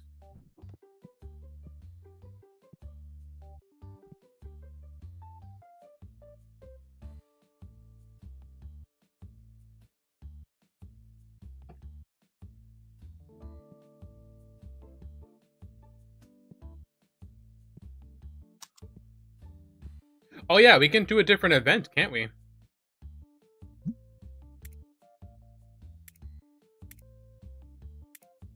Yeah, I'm about to fire cup. Let's do the Pauper event, I think. $8 an hour. Oh, for only $1 an hour? We'll stay on standard, I guess, and then we'll when we get more play tables, we can do more events.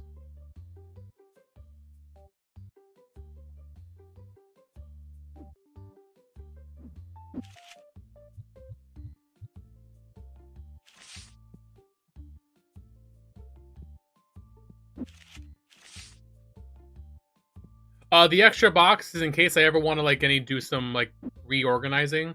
I can hold multiple items. Like for example, if I wanted to move all these, I would have to hold them one at a time and then like move them to different shelves. But if I have an empty box, I can just grab them all and then move them more easily. If I ever want to like reorganize the shelves or move things around.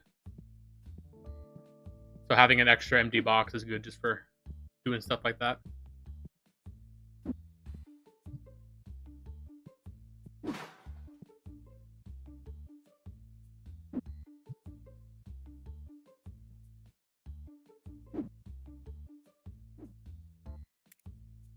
Just a little pro tip quality of life thing. Some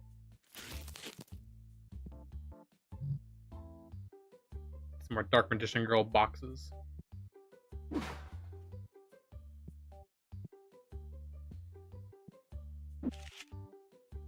Chat, if Dark Magician Girl is your like Yu-Gi-Oh card crush, I'm just gonna say that you're fucking basic as hell.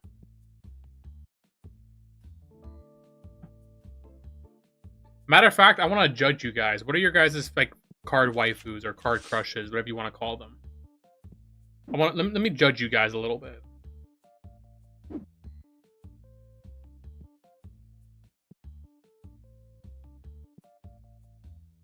The obvious correct answer is Blue Eyes White Dragon. Obviously.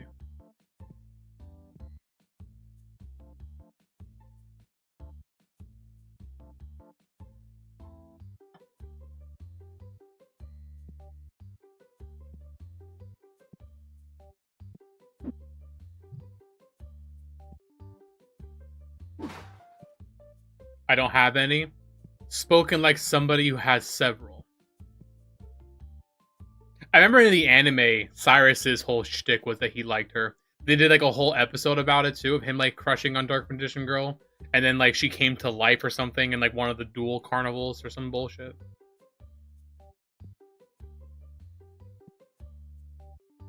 Dark Magician, I can respect Dark Magician. You're still a little basic though. If you're when it comes to like waifus, if your waifu is like the main character, you're just a little basic. Like, I'm sorry, it's just that's just how it is. So out of all the characters in whatever franchise, you pick the main character? Come on. Let me guess, your favorite ice cream is vanilla, your favorite pizza is pepperoni. Basic.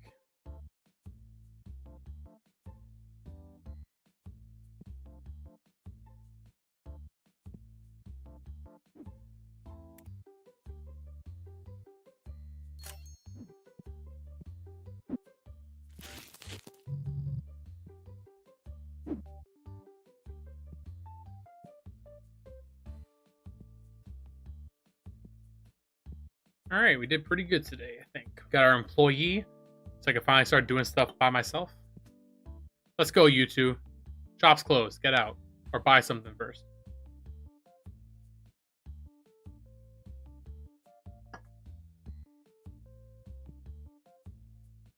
Heartbeat lays are pretty basic. I want to call them basic. That just means that you like women who can beat you up. Just like me. Why do you think I'm marrying Sauter?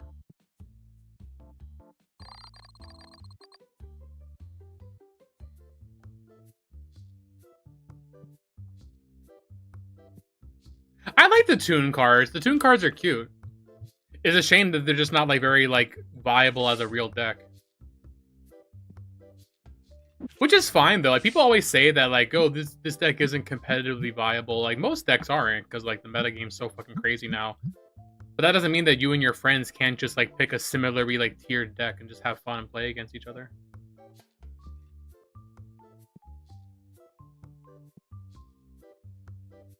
Biased claim, don't hurt me.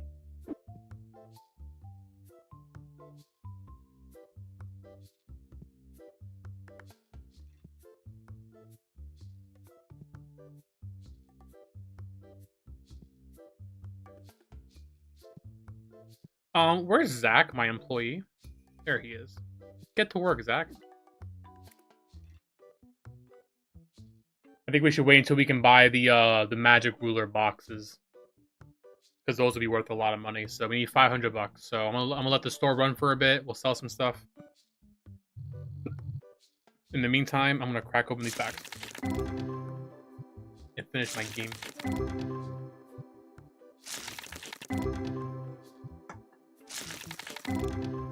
What's your guys' favorite like OG card, like Legend of Blue wise, like all these super old school cards? What are your guys' favorite ones?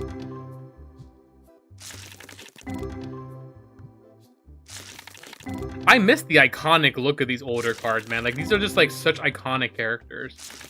I don't know who my favorite would be though. I want to say Red Eyes, but that seems a little too basic. Beaver Warrior is cool. I actually unironically love Beaver Warrior. He's fucking cool as shit.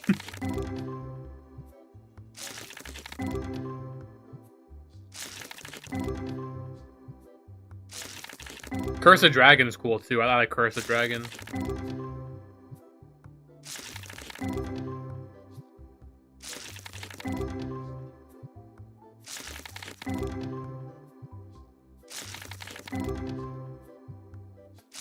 Celtic Guardian? Yeah, Celtic Guardian is good too. Hungry Burger is like my favorite. I don't know, that wasn't Legend of Blue Eyes, but it is in this game, so we'll count it. I don't think Hungry Burger was in the actual Legend of Blue Eyes pack.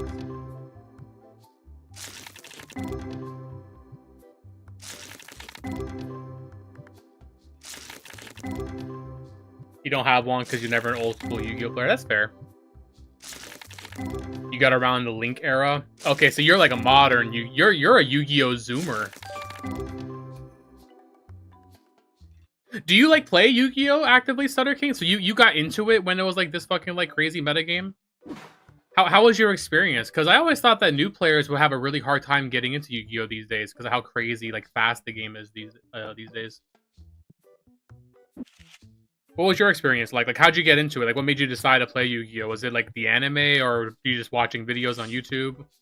Like, what made you get into it? I'm curious how like new players actually like discover the game.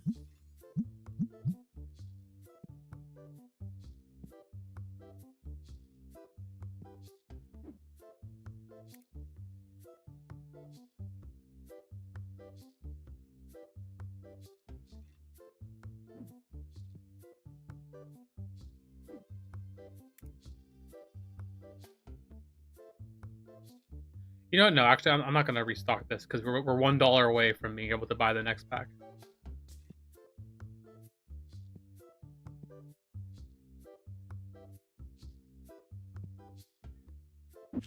You only selling OG stats? Well, I've only, I started a brand new store, so I'm only level 10, so I only have access to the first 2 booster packs right now.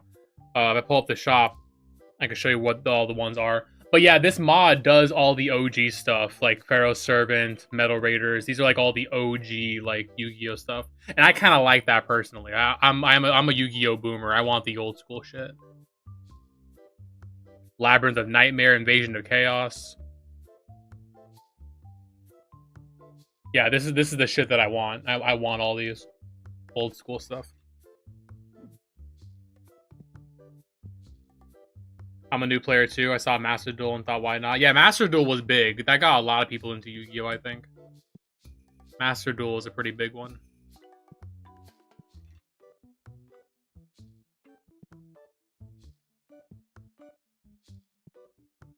You come back to Gears for E-Day? Probably not. I'm not really into Gears anymore, man.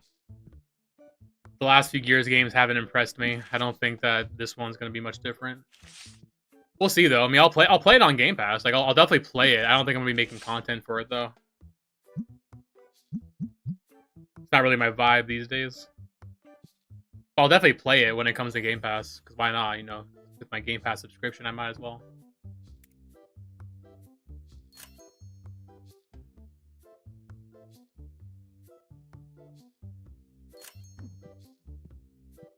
Alright, got the brand new booster box.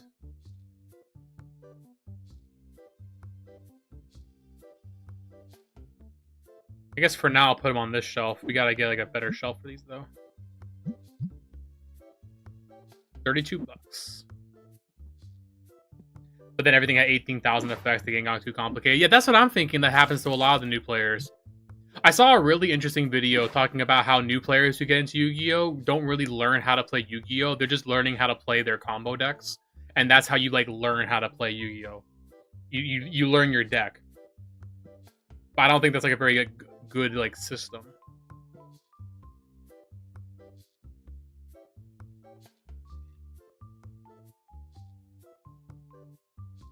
Starts to play a pendulum deck. Worst mistake of my life. Yeah, I thought pendulums are just doing a little bit too much, in my opinion.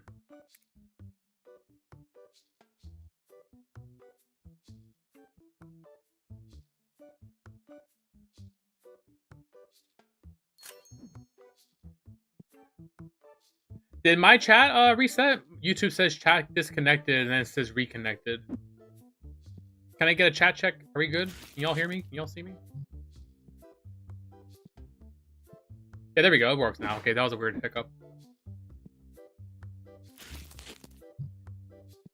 Yeah, I actually kind of want to watch Arc V. I kind of wrote it off because I didn't care about pendulums. And also, when it comes to the Yu-Gi-Oh anime, I don't want little kid protagonists.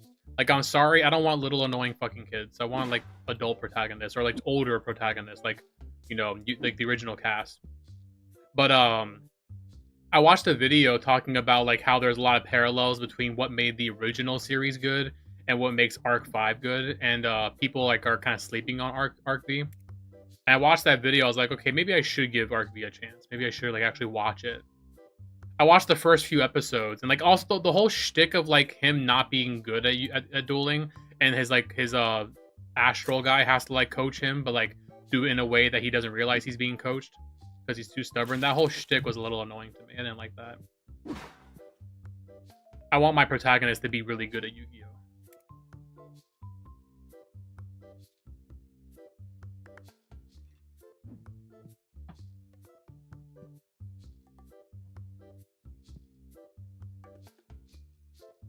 Oh, that's Zexal? Oh, shit. Which one's Arc V?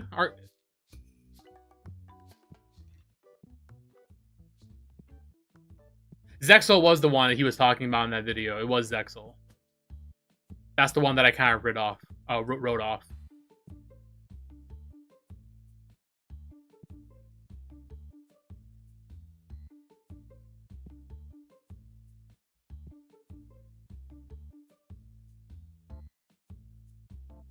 Arc V is the one with all the... Oh, that's the pendulum one. Yeah. That's the YuGiOh is the fucking protagonist in that one. And the performance duels. Yeah. I remember that now.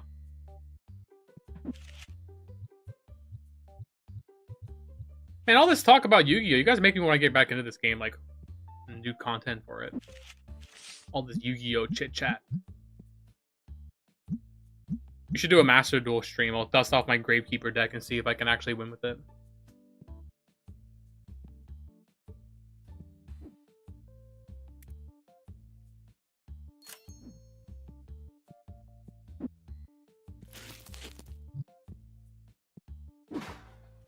I've been seeing a bunch of Yugi-tubers talk about the possibility of a Yu-Gi-Oh reboot. I think that would be really good for the game. If they just like did like a little bit of a soft reboot for the card game. Go back to some OG stuff. Go back to simplifying the game a little bit. I think that would actually be really cool.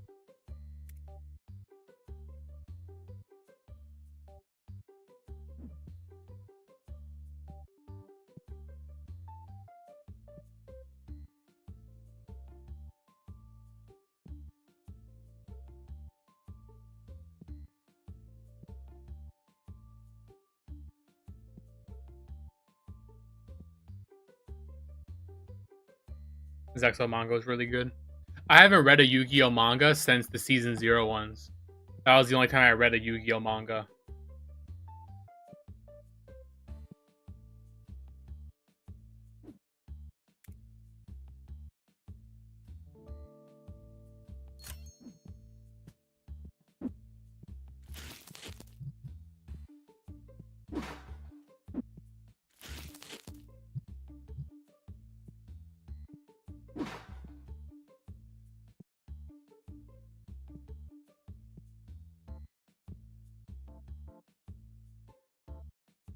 No audio on Twitch? There was like a small hiccup, and I remember that happened before. Babe, can you confirm if there's audio on Twitch? I'm sorry to bother you. I know you're watching your show.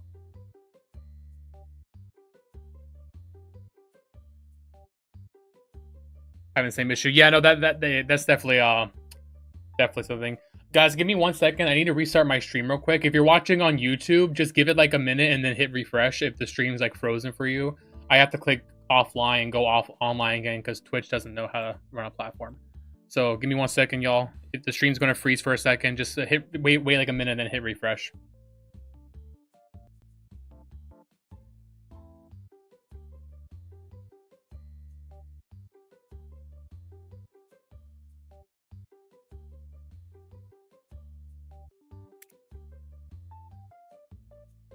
Okay, we should be back live now. Anybody in chat wants to confirm that we're back live?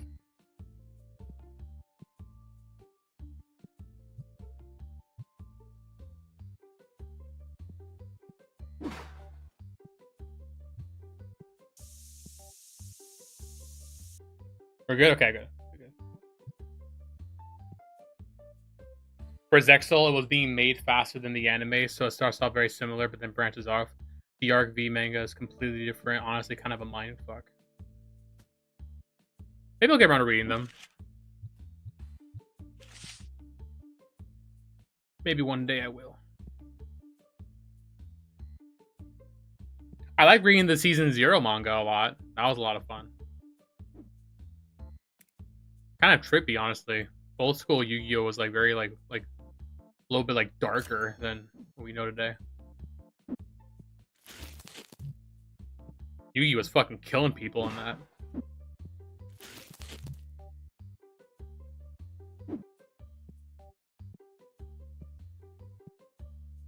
Manga? Did I say manga? I meant manga. I know manga is how you pronounce it. I might have said manga by accident. Who cares? You know you know what I meant.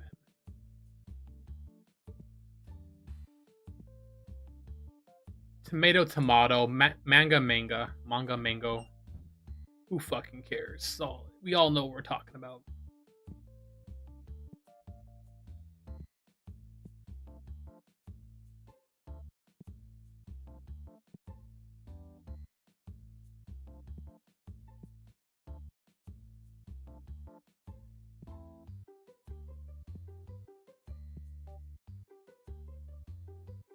Fair price for a magic ruler pack.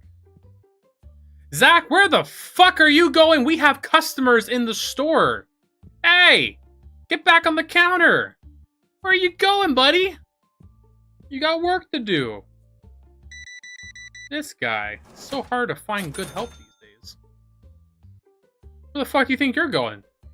Man, the store is closed. Get out of here, you fucking freeloader.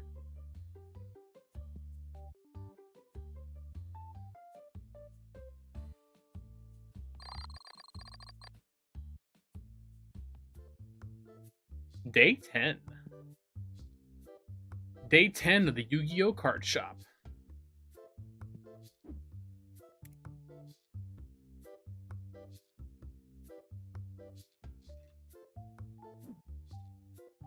I don't have enough money to restock. Amazing. Bro, I am making like no money. I need to figure out how to like optimize and make the most money. I ain't making shit right now.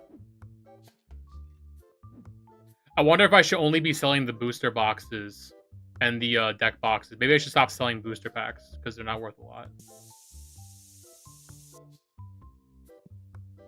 But then my customers complain and cry about me not having them.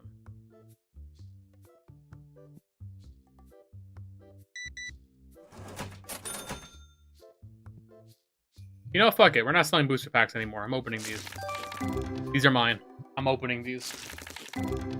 I ain't selling booster packs no more. I need more money.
All right.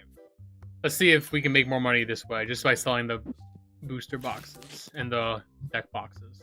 The expensive stuff. No like $3 items. We're selling high value items.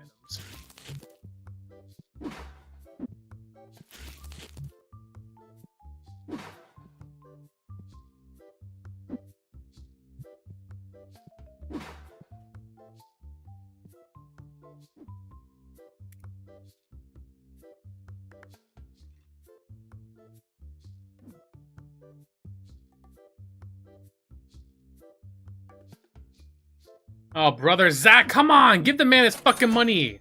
Come on, Zach, get your shit together.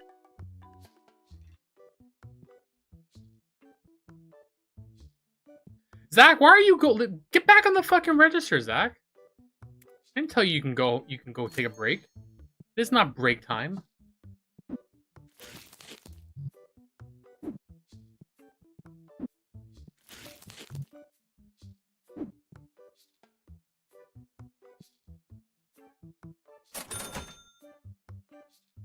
I gotta like take over for Zach. He's too slow.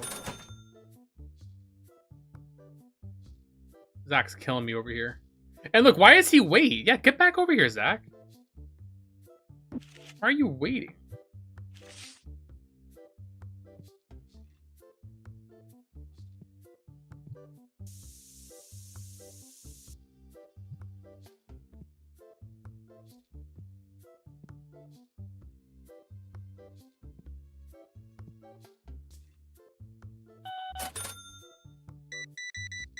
Oh, here we go. This guy. Big fucking spender. Big spender. Oh my god.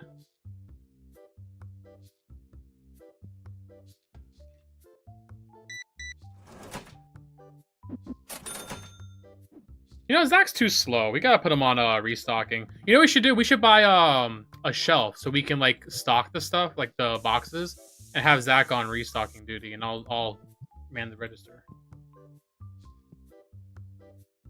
We have 1, 2. Yeah, we should just do like a small shelf, I think. How much is a small shelf? 500 bucks? No, that's still kind of a lot. We can just like close the boxes and he'll restock these.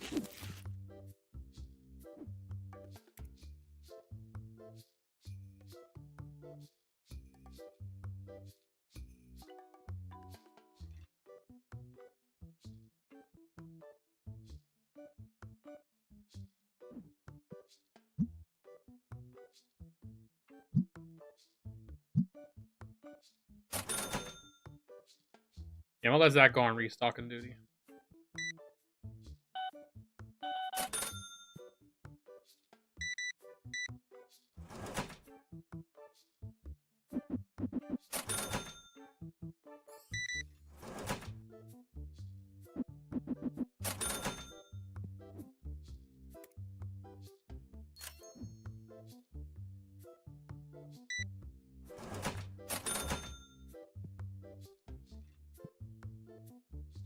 Zach, you've been demoted.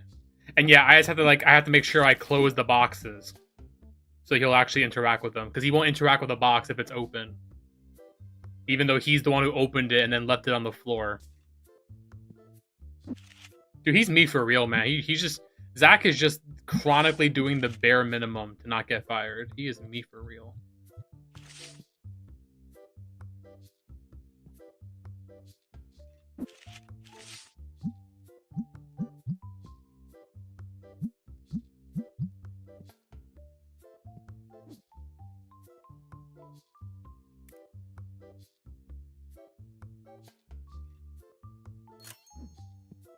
And then I'm just going to buy a box for myself. A box I can open between customers.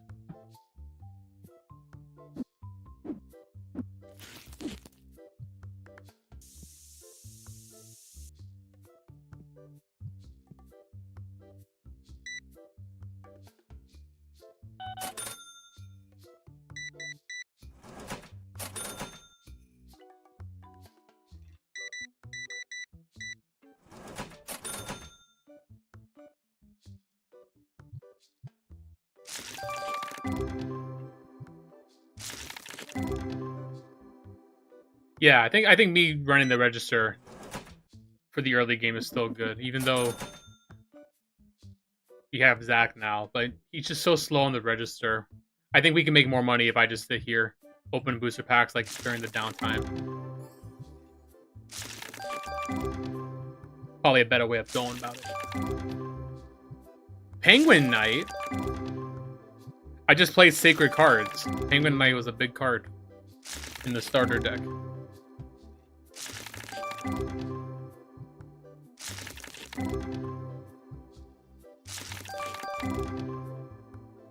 Sacred Cards is such a good game. I love the sprite work on that game. The pixel art is just very good.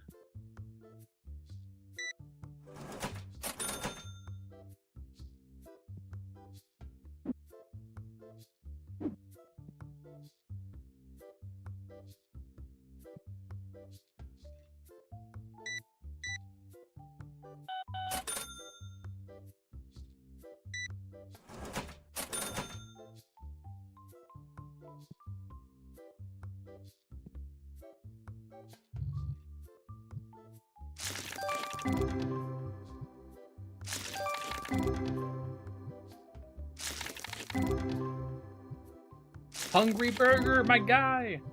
I love this fucking thing. I gotta look into the archetype that you mentioned. I think Stutter King or Rose, one of you two mentioned it.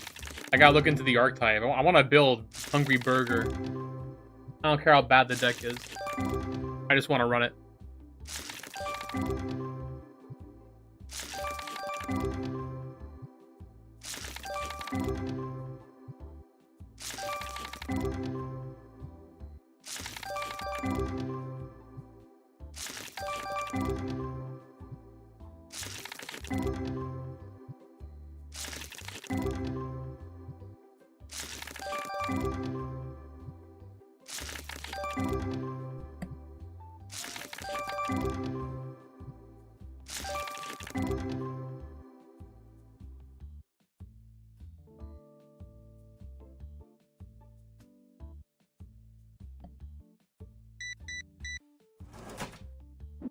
$4. It's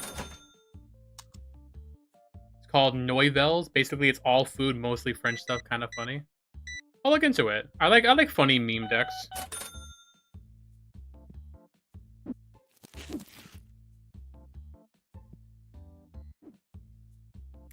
I can appreciate a good meme deck.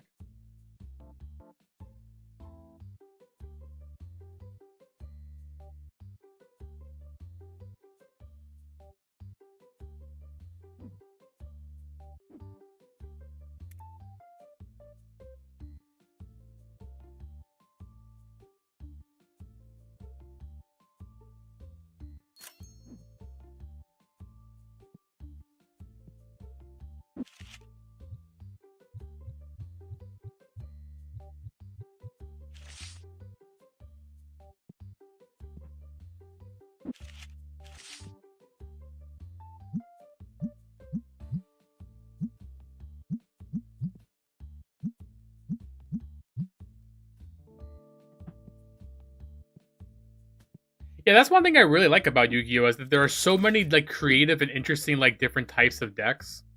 Like there's like so many weird gimmicks and mechanics. And I like that a lot about Yu-Gi-Oh!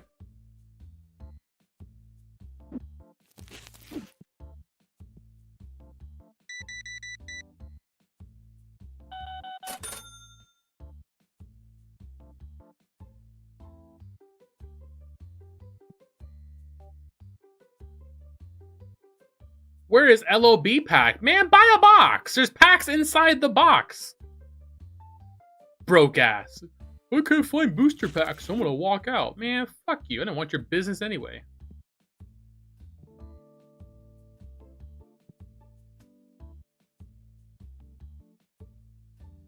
You think I wanted your smelly business?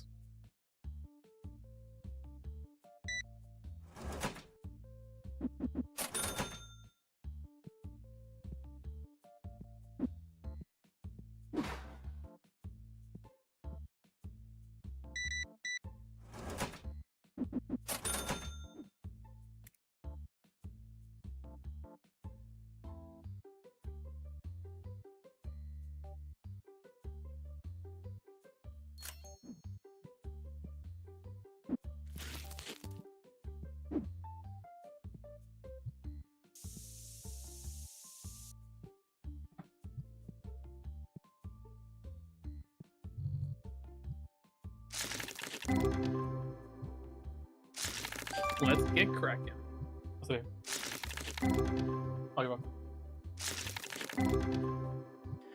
Is that Toon World I smell? Yeah, it's the new art for Toon World though, not the old art. I like the old art better. But yeah, we got the where is it? Let's see. Yeah. 1,000 life points to activate Toon World. You know what's funny is Toon World is the only spell card in the game that doesn't actually do anything. It doesn't have an effect. The paying 1,000 life points is a cost, it's not the effect. Of course, like you need Toon World for all the Toon monsters, but it's interesting that Toon World itself doesn't do anything.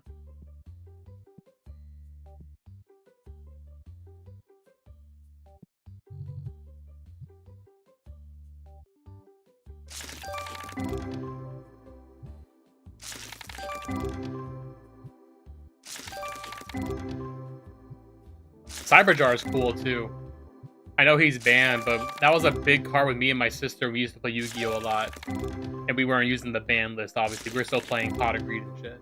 Cyberjar was like fucking like most broken fucking card we had.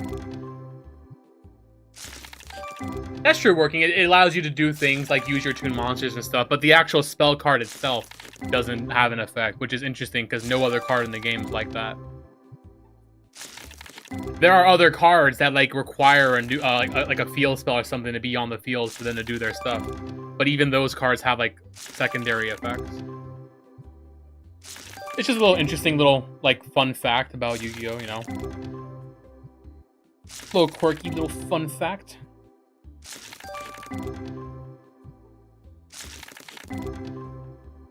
Toons are surprisingly a little complicated too. There's like different kinds of Toon monsters. Like some Toon monsters will be destroyed if Toon World leaves the field and other ones won't. Some of them require Toon World to be able to attack, and some of them don't. It's kind of weird. Like there's like different classes of Toon monsters.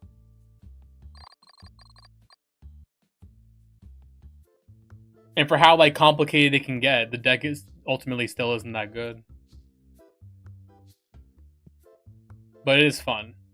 And fun triumphs overall.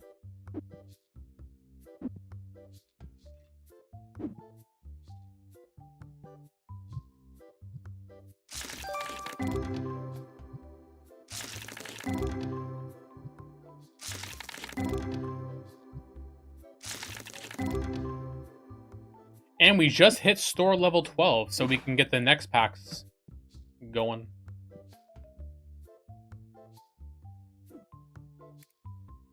How much is the license? 800. Whew!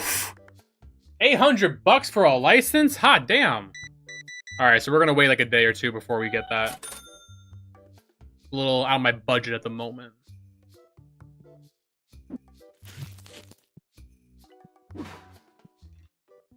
We got a good thing going on right now, though. I think we're in a good profitable state right now.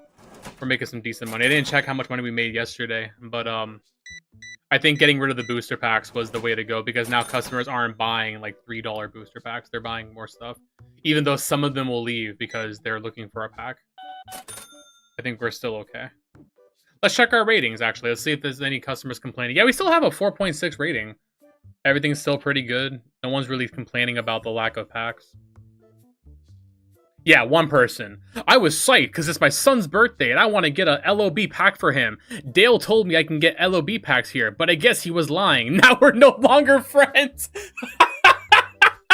Fucking Dale, you piece of shit! Why are you lying to him? Why no Legend of Blue Eyes packs?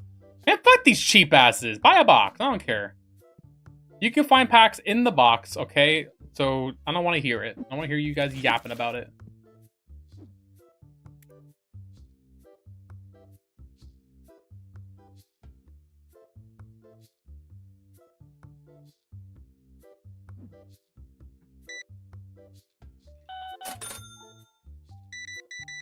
Oh, here we go. Big spender. Let's go. Let's go. This guy's got money.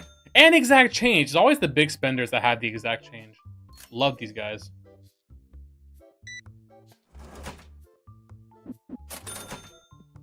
Dale needs better friends. Man, Dale, what are you doing to these people?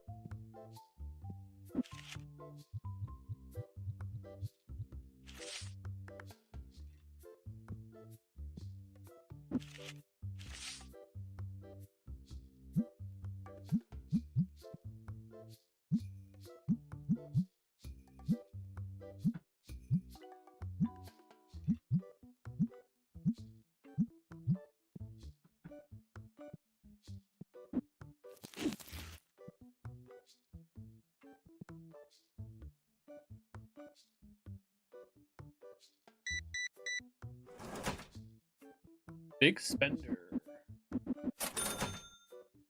Open a box, sell the singles at 20 bucks each. Exactly. That's my whole business model.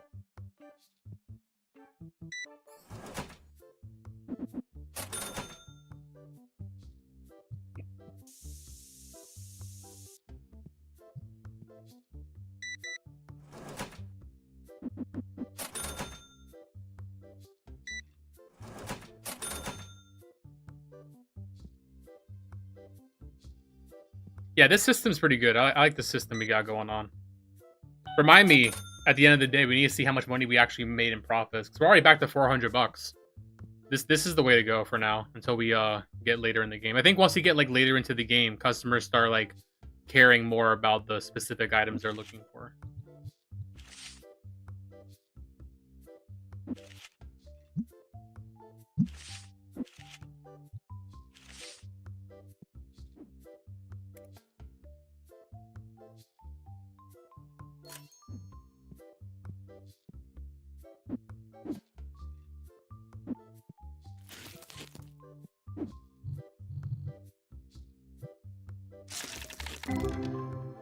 Alright, let's crack open some more packs while we're waiting for customers. Yeah, this is a good little system. We have our personal packs that we open in between customers. Once I get somebody, I can put them all down. I can put them all down. I can put them all down. Stop clicking them, please. There we go. This is a good system we got going on. Way better than having Zach on the check stand, helping one customer per hour.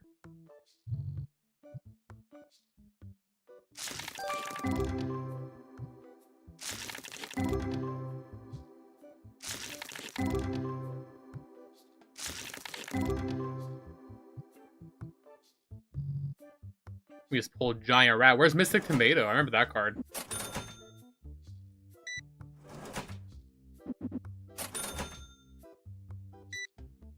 Zach does suck. Yeah, but we love Zach. He's such a meme, man. I can never fire Zach. I love the kid too much. Even though he's kind of useless. I always keep him around. I think it's so wholesome how in the prologue, if you played the game before they came out, the prologue, his bio says that he's saving up for art school. And then in the full game, he said his bio reads that he graduated art school. Like, we put him through art school, man. Zach is like our child. We can't get rid of Zach. I don't care how much of a deadbeat he is. He's our guy, man.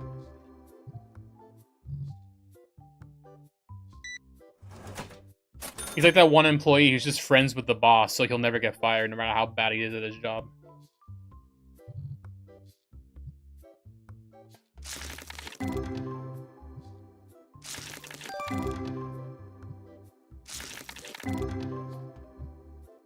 He's slow. He is definitely very slow. Bro cannot move. Cannot move quickly.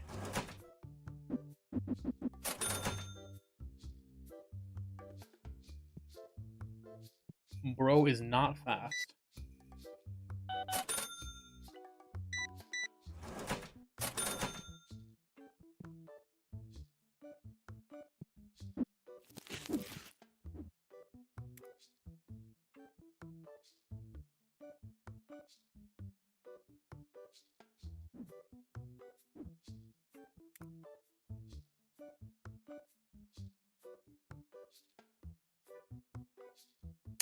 Jeez, this is a big fucking restock. Are we even making money off that shit? I mean, I know we are. I know we're profiting off of it. That's a big ass restock. I just got 800 bucks. I could buy the license for the new pack. But then I won't have things to sell. So I think after we get through selling all these, we'll be buying that. Everything's still good prices, right? Nothing's being undercharged. No, we're still good on prices. Okay. Yeah, next time we sell all this stuff, we should be good. We can spare a little for the license.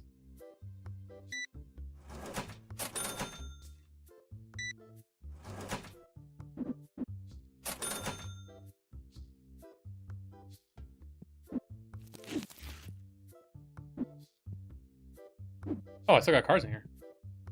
I still got cards to open.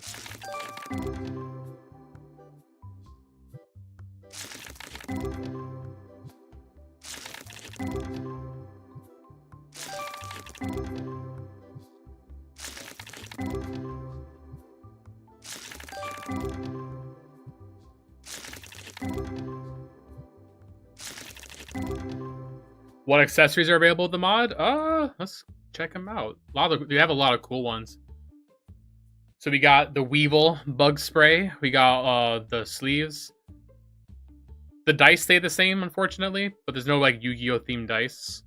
We got the nice little card sleeves. I love the Dark Magician Karibo one. That's cute as hell. Love that. We got the deck boxes. We got the classic binders. I love these. I actually have my I think it's my Kaiba one I still have.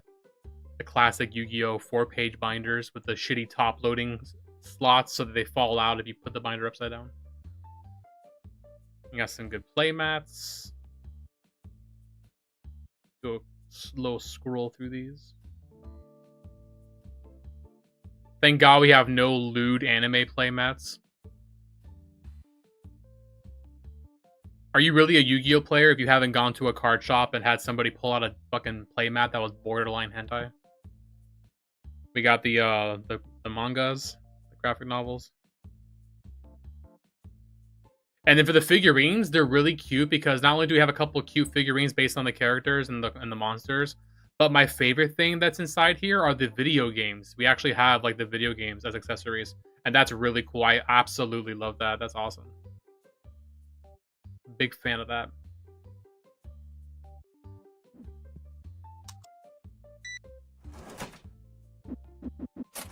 I can't wait for that Switch game to come out. Like, I'm gonna play all those, man. I might even stream Sacred Cards earlier than that. I might not even wait. I have it on an emulator. I've been playing it. I should stream it. Sacred Cards is fun as hell.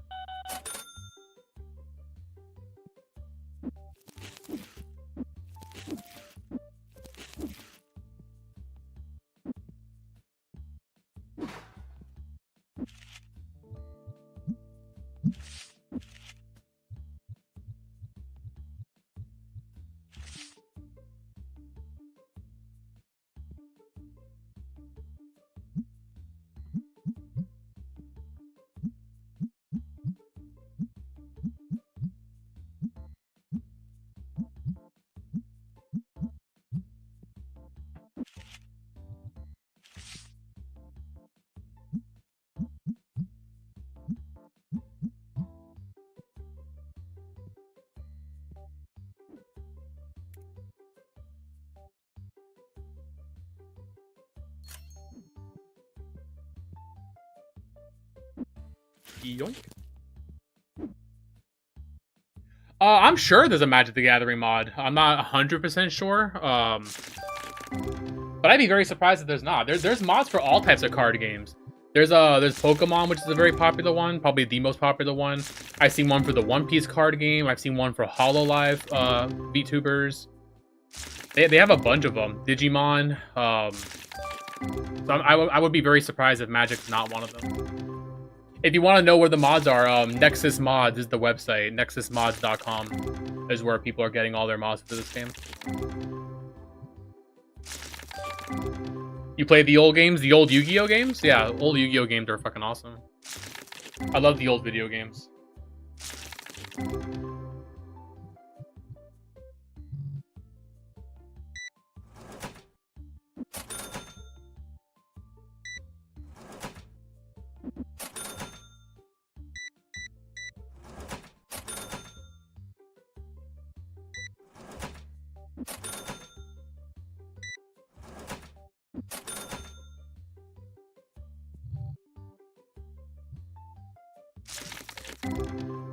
Yeah, there's sports card mods. Yep, I've seen those.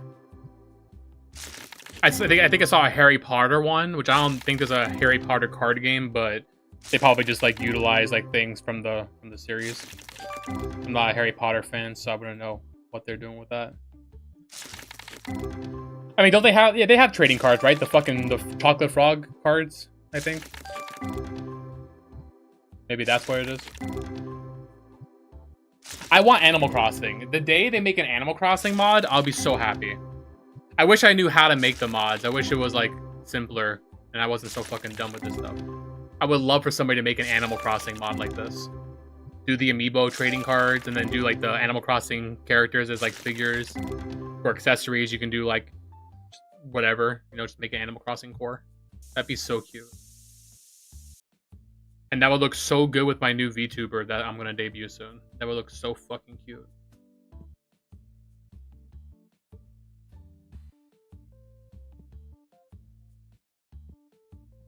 I wish you would do all cards mod. What's the all cards mods?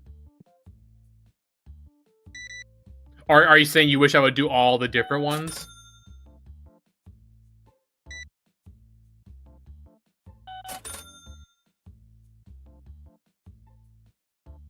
I think I saw some like idle VTubing mod, Rose. That might have already been done. Check Nexus Mods, see if it's on there. If somebody else already made the mod, installing the mod is like very easy to do. The hard part is actually like making the assets and everything like that. That's like the complicated shit that I don't know how to do. Every mod in one? Well, some mods would conflict with each other, so I don't think you can do every single mod in one.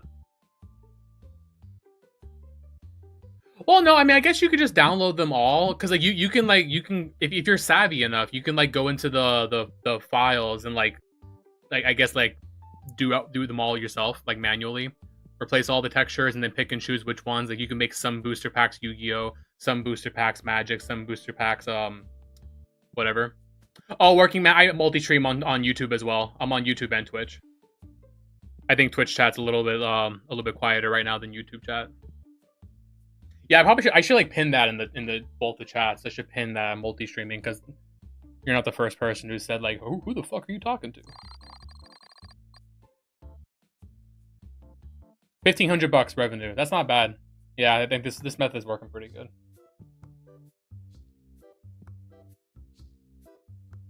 And we don't need to do a restock even, so we're good. We can just open up. I think today we'll get the license for the new one. But yeah, sorry about that, working man. Probably should have said that since I saw the you had the first time chatter thing.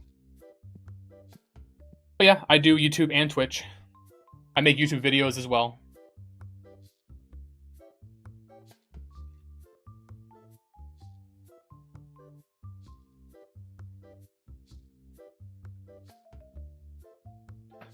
I'm currently in the middle of doing a bit of a rebrand. I'm going to be doing a VTubing thing soon, and I have a lot of really cool features for Twitch chat. I feel like once I do the VTuber thing, a lot of the YouTube people are going to want to go over to Twitch because a lot of the features won't work on YouTube, like the channel point redemptions and stuff.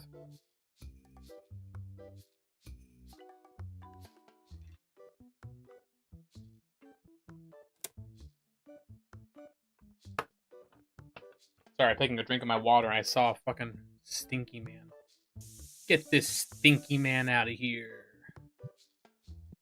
Don't be stinking up my store, Buster.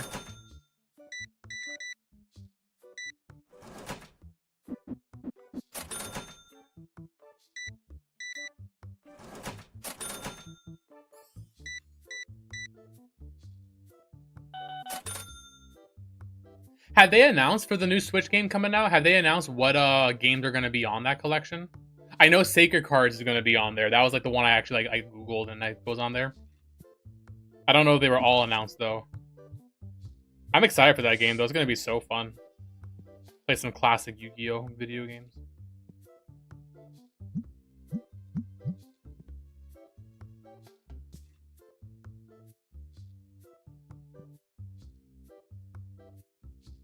Yeah, I should buy the anti-machine, shouldn't I? I just started this store, so I'm only level 12. I've been kind of wanting to spend my money on the expansions and the new stuff. Because the problem is the level 1 stink machine. Where is it even? Yeah, the auto sense. This doesn't completely de-stink them. I will have to buy 2 of them for $1,000. And like, I just feel like with being this early game, I think $1,000 is a lot to spend on something that I can just manage myself. I think once the store gets a little bigger, we can afford the nicer stink machine. We'll do that one. But that first tier one isn't very good. It doesn't fully de-stink them. I still have to manually spray them, or I buy a second machine for an extra $500. I think we can wait. We can wait until we get to the next tier because I'm pretty sure the next tier we unlock at level 18. This one does one-shot them. So I think we'll wait till we hit level 18, and we should have a little bit more money by then, so we should be okay. And yeah, I now have $1,000. Let's go ahead and buy the next license, the next booster pack. Probably should have waited a little bit to buy it, honestly, but I'm excited. I want to crack it open. Matter of fact, I'm actually gonna have Zach get back on the counter for a little bit, so I can just have some private time to open my booster packs and see the new cards. Let me quickly turn the fast pack opening off though.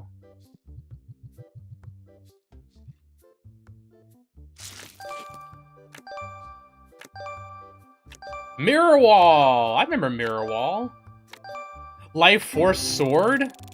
That's the card Yugi used to beat the Exodia guy. Hell yeah. What else we got in this? Shallow Grave. I used to think that card was so fucking good. I was like, oh, it's like Monster Reborn. But it's not banned or limited. Imperial Order. That card is banned, right? That card's still banned today? Gearfree the Iron Knight. Dude, Gearfree the Iron Knight has some really cool lore. That's one thing I love about the Yu-Gi-Oh cards, is the Yu-Gi-Oh cards themselves have actual lore. I think that's cool as hell. I wish they would do like some sort of like an anime or something for the lore of the cards. Kind of like how they do in Master Duel. They have like the single player mode where you're exploring the lore of the cards. I think that's like the coolest shit.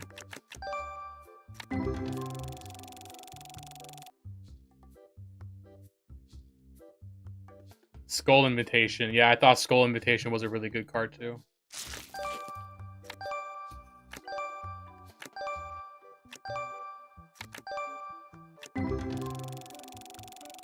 Goblin Attack Force. Classic. Backup Soldier.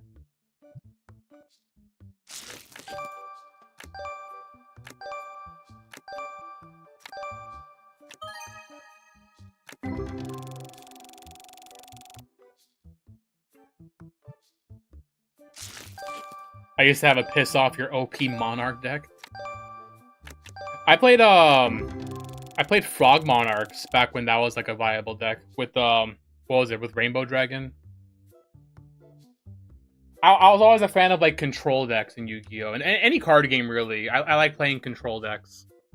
Unless it's a card game that I don't understand very well, like Magic, I'll play like red decks and just fucking try to win quickly. But with Yu-Gi-Oh! I play a lot of control decks. My favorite deck I played was Gravekeepers. Gravekeepers is my favorite archetype. I like the vibe, the art style. It reminds me of like Season 1 Yu-Gi-Oh! With like all the ancient Egypt Millennium items and shit. And the play style of Gravekeepers is just pretty good. I like it's a control deck. Huh? Yeah, more. Oh, that's right. I'm not using the freaking thing.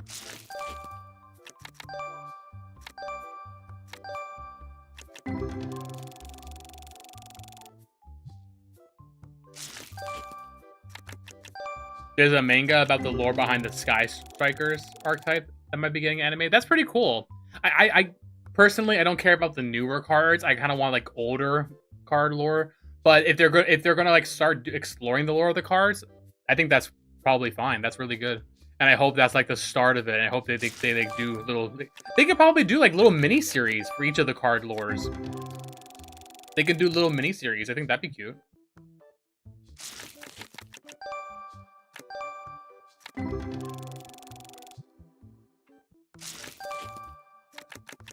I think that would help out a lot with Yu-Gi-Oh's identity problem too, because I'm always saying that Yu-Gi-Oh, like one of the biggest problems with Yu-Gi-Oh is the lack of an identity.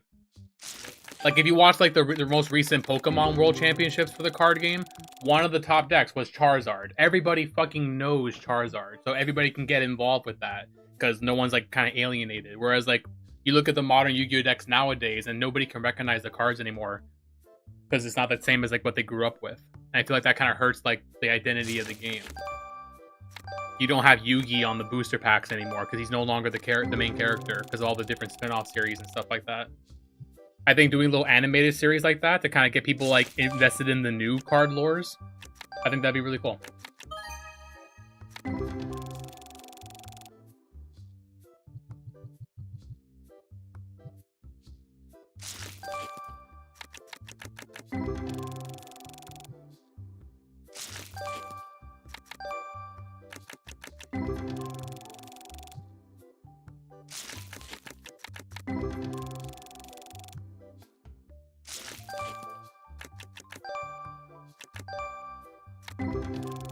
Call of the Haunted.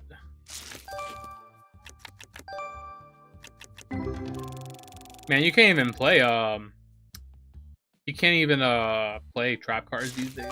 Trap cards are considered too slow.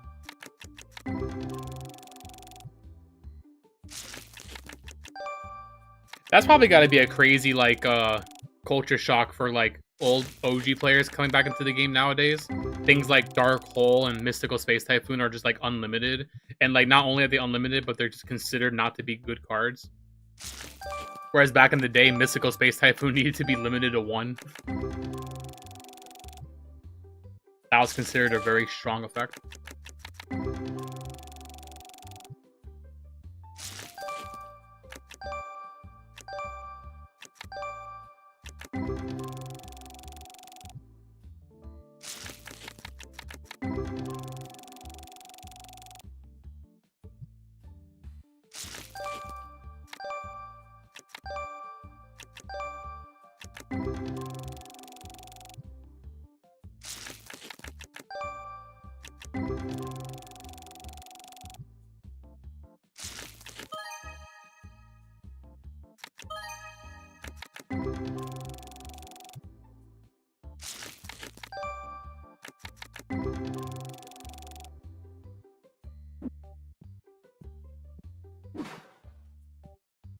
Alright. That was fun. Oh, look at that. We're out of everything. Get back on restocking, buddy.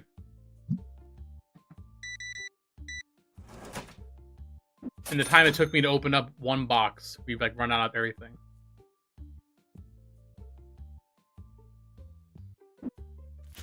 Better help him out too.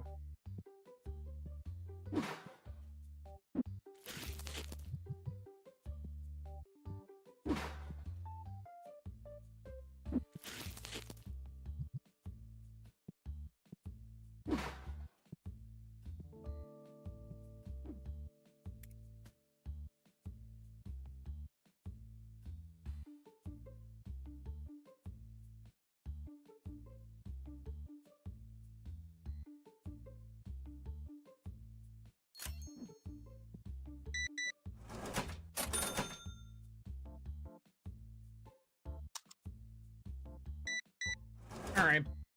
Back on cash register duty.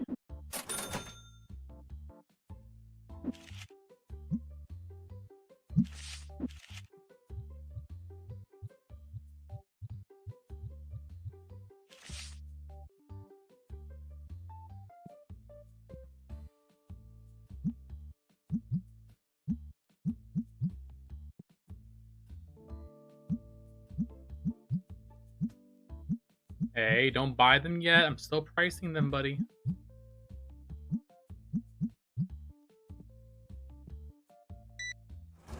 Don't buy before I price it.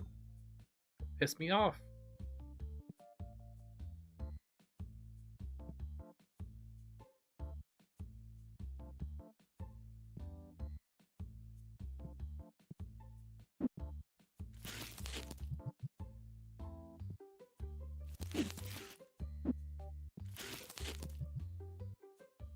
Better help out Zach before he takes 20 hours.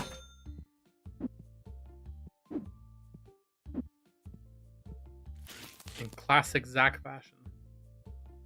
Did I buy two? I bought two of the same one, didn't I? Whoops. Did I not buy a Dark Magician Girl? Oh, I did. I guess I just had like an extra one. That's fine. Whatever. We'll use it. That's fine.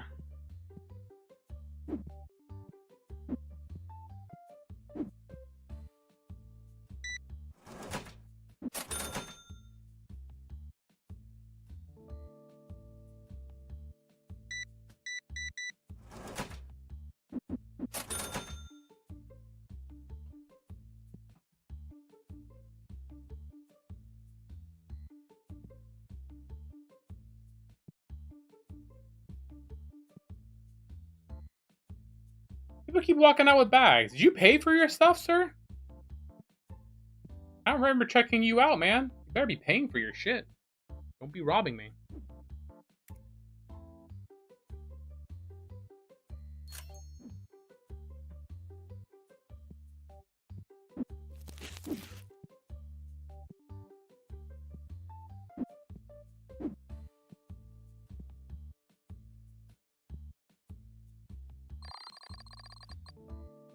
$1,700 day. Not bad. Lost a little money because I spent money on cards I just opened and didn't sell. But that's fine.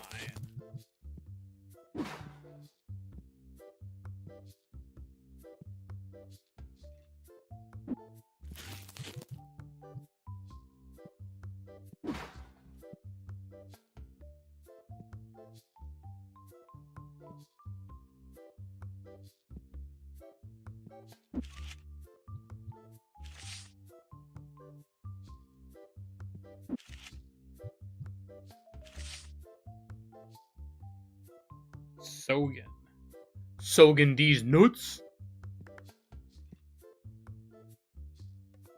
Remember these classic field spells? A 200 attack buff.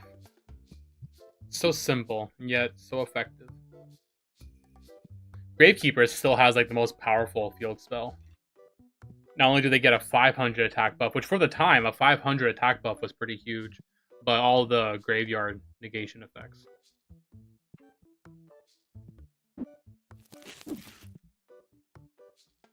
My favorite thing about Gravekeepers is when you're playing Master Duel and you have Necro Valley on the field negating all graveyard effects. You'll still see people like trying to because they don't read the cards, and you'll see them like activate like Monster Reborn.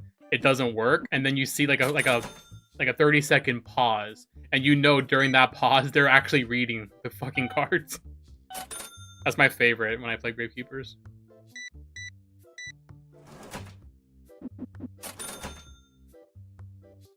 Like, bro, do you read?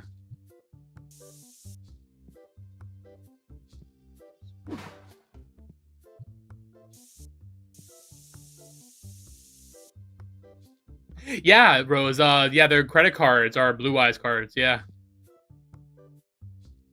I pointed that out in the video. There's also really cool background stuff too, like the billboards in the background are all Yu-Gi-Oh. Things like there's no dueling instead of no parking. There's like Yugi crossing. The speed limit signs say dual limit 15 instead of speed limit. There's a lot of like little small details that are Yu-Gi-Oh-fied. Not just the actual like game stuff that you can manipulate. Yeah, see, their credit cards of Blue Eyes.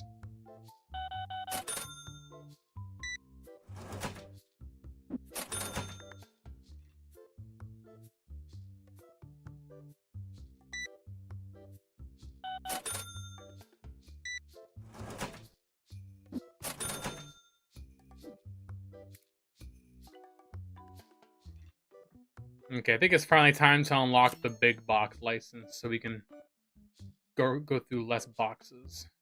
Is it cheaper to buy them in bulk? Hang on, somebody, where's my phone? Let me bust out the cut.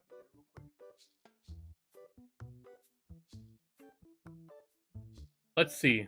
Let's see what's cheaper. If I buy...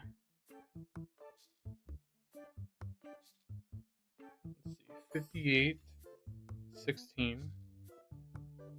It's the exact same price as buying 2 of them, but what about shipping? We pay $5 for a delivery fee. We buy 1 of these. Still $5. So yeah, okay, so you're not saving money, it's just saving time. It's less boxes to click. You're saving time.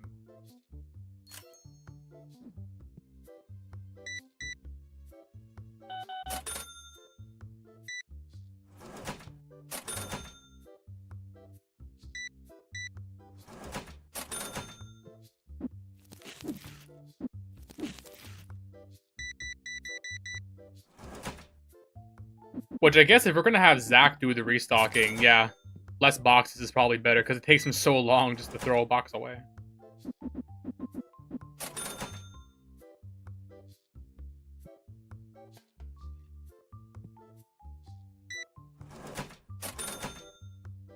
What's really cool is they updated the game. Now the people on the play tables actually use the accessories they buy.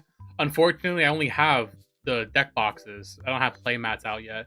We could probably start selling stuff, right? Let me get another metal rack for 200. I think we could start selling some more products. We're making some decent money. And let's see, what kind of accessories can we get? Can we get play mats? That'd be cool. We can start getting some play mats going. $1,000 for a play, or $500 for the first play mat. Okay, a little steep. Might want to maybe do the deck boxes instead. Those are a little bit cheaper. We could do card sleeves. They're also $500 though.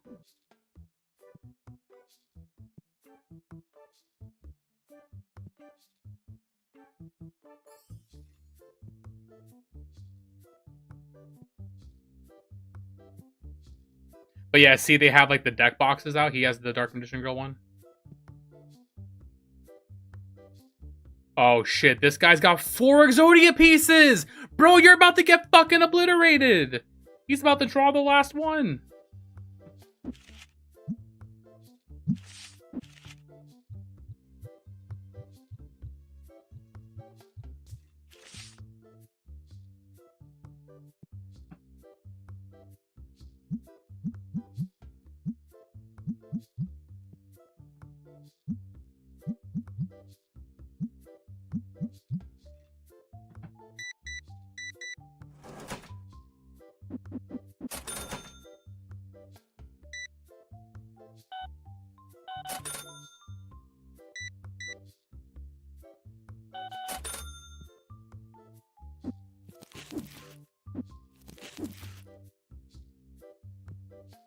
We need some more Dark Magician Girl boxes.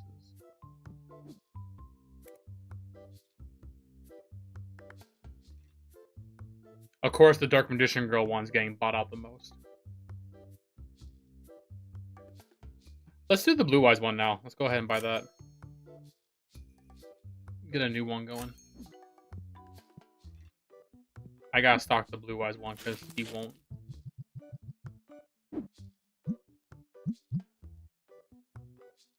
I fucking hope to God this guy did not just grab them before I was able to price them. I gotta watch out for this fucking guy. Hold on. And I gotta remember. How many did he buy? They're ringing up $15. Yep, this motherfucker got him for retail price. God damn it, you vulture. He got him before I priced them. What a jackass.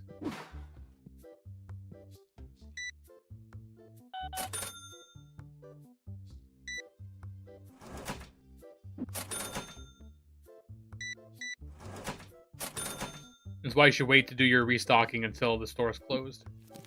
You run the risk of people sniping your shit. Yeah, new stuff at night only. I was literally just saying that. Yeah, it's a good idea.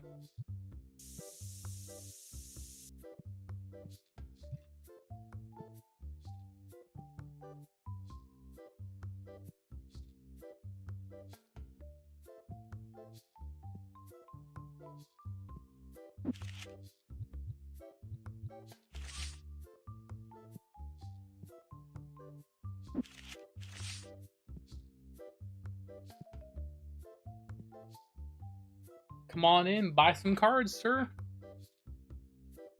Support your local business.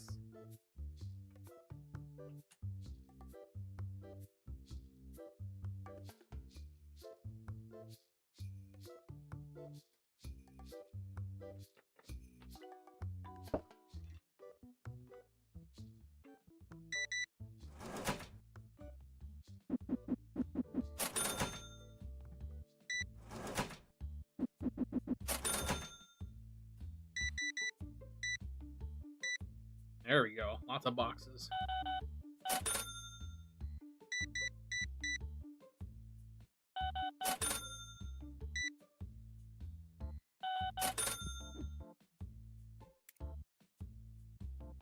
When's our next thing?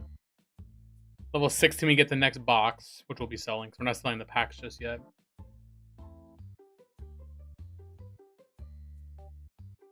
We should probably do the dice.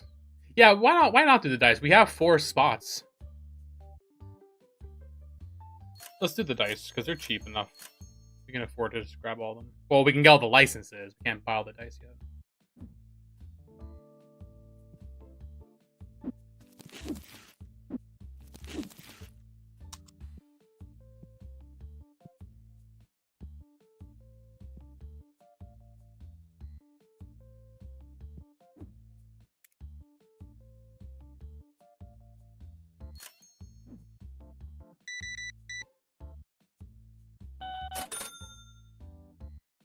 Stinker? I call them reekers. I had to invent a fucking slur for these people. People who stink up my store. Reeker? Oh, man.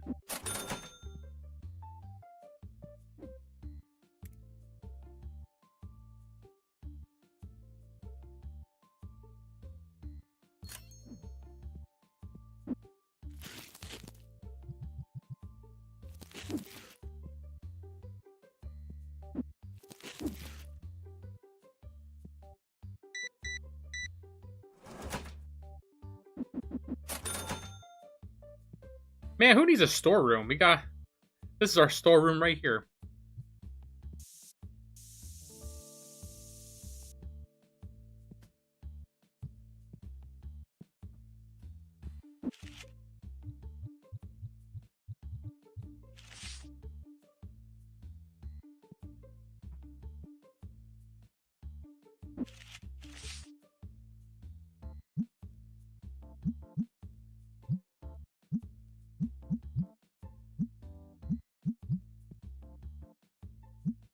You know, all of our solo cards aren't that expensive either, because we're not doing a whole lot of pack opening. Maybe we should take away the card table for a little bit. Try to get the customers to buy the more expensive sealed products. That might not be a bad idea.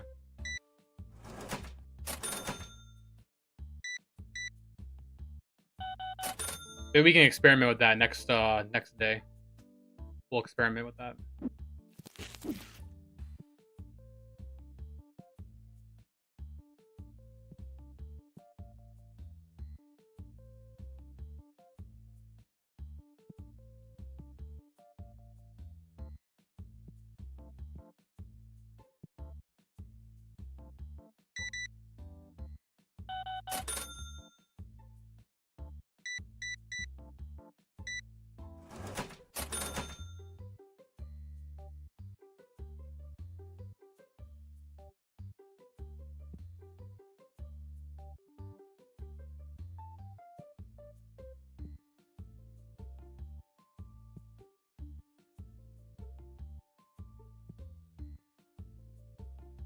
Man, this is so nostalgic. Oh my god.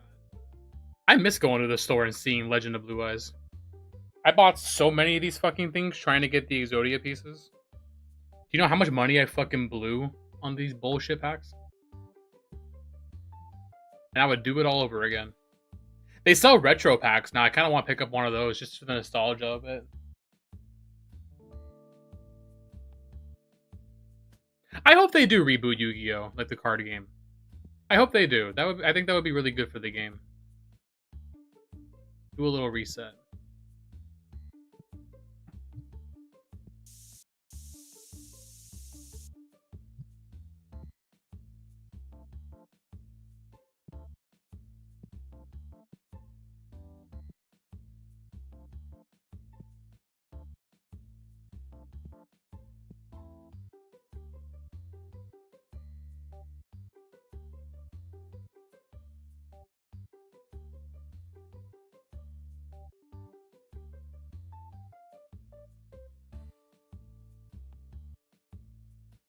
Well, I don't think Konami would lose money on that. I think people would get back into the game, and they would still be buying booster packs and stuff the way they are now. It would just be healthier for the game to like do a little bit of a reboot.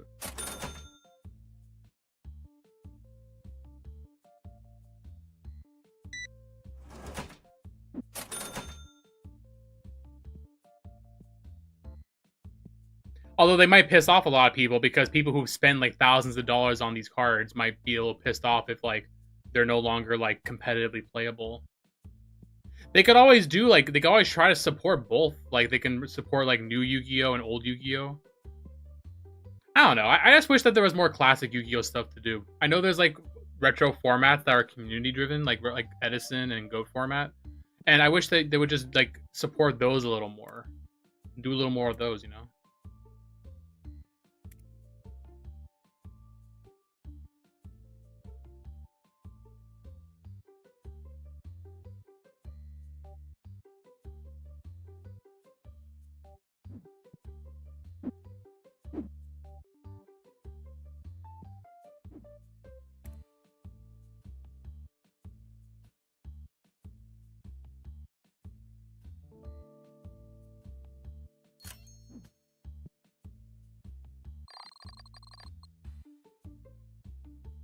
So let's see. We're making yeah, we're only making $100 on card earnings for the day because we're selling low.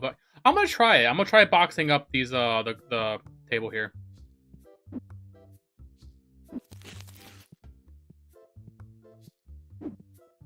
Just for a day, and we'll see if that makes a big difference.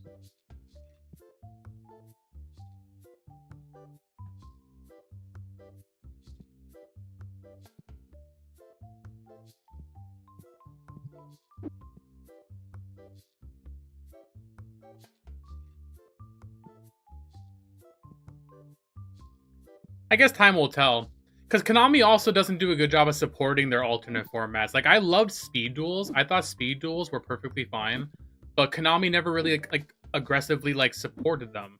Like, it was so hard to find even a local shop that would run Speed Duel tournaments. People just weren't doing them.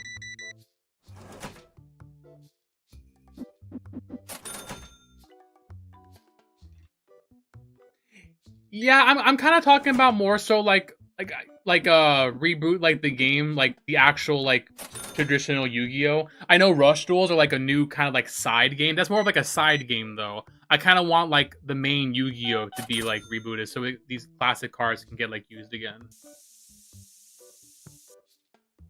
But that could also just be me being fucking nostalgia fueled fucking boomer, right? Like maybe I don't know what I'm talking about. Maybe like it's better for the game to like keep doing the new shit.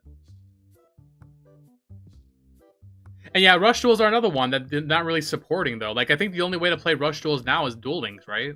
I know Duel Links has it. Like how hard would it be for them to add Rush Duels to like Master Duel?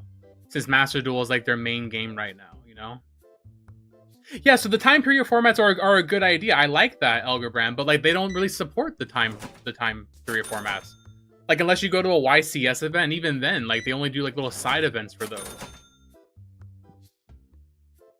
I guess what I'm asking for is the time period formats, but actually like support them. Actually like encourage local game stores to run tournaments under those formats. Actually cover them in the main tournaments. Give them prizing support so people will actually want to play them and like engage with them. I guess that's kind of what I'm asking for. That would be really good. And then like reprint, like do more retro booster packs, like and like reprint those older cards so people can actually obtain them. Because sometimes some of the older cards can be more expensive.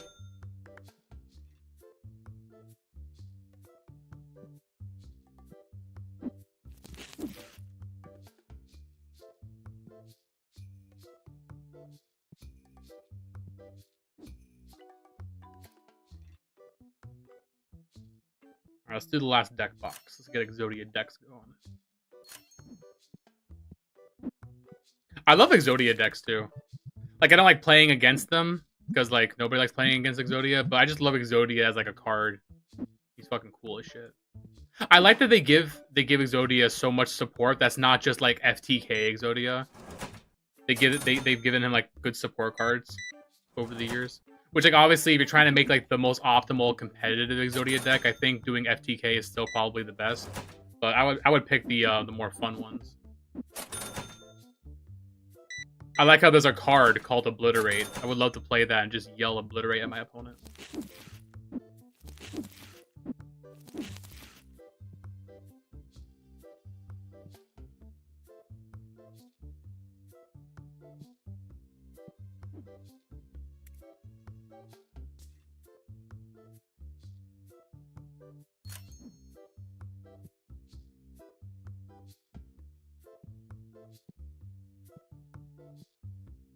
What's up, Dylan Naruto? Any chance you'll run Sonic Adventure 2 again? If I feel like playing it, I will. I like playing a lot of different games. I gotta have, like, the itch to play them. I think I've kind of exhausted all of the challenges from Sonic Adventure 2, so I kind of stopped for a little bit. And then other games are coming out that I'm getting into, but I'm sure eventually I'll want to play Sonic Adventure 2 again.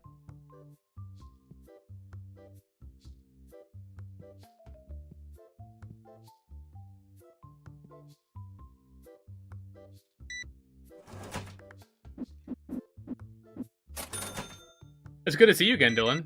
Good to see you, buddy. How have you been? Always a pleasure to see some OG viewers. I have not played Shadow yet, but I want to. I right now I'm kind of just like a little bit being a bit conservative with my spending because I just had to do a big car repair, and then I got a wedding and a honeymoon to save up for, and then, you know, Christmas time. Lot of just like personal, like, adult things I need to take care of before I can start blowing a bunch of money on video games. But Shadow and the new Zelda are like top of my list right now. I really wanted the new Mario Party more, so that's the newest game I got, was the new Mario Party. That was like top of my list. I really wanted to play that. But now that I got that, I think either Shadow or Zelda will be my next like game I buy.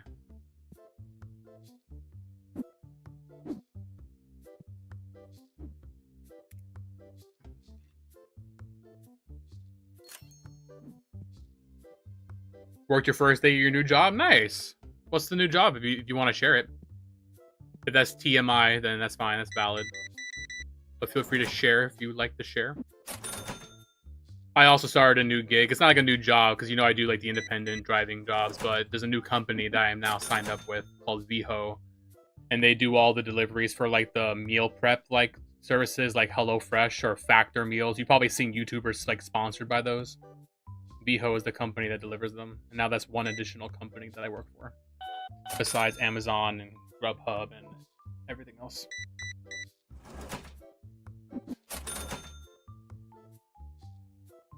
Delivery driver packages, nice. Is it like a contract job like Amazon Flex, or is it like a employed position like UPS? Although UPS also has a contracting one now. They call like UPS, I think it's called like PUD, I think it's called PVD, personal vehicle deliveries, I think they call it.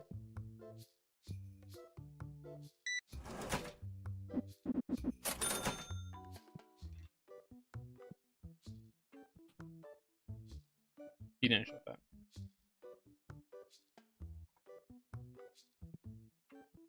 It's like Flex, but you're employed officially. Nice.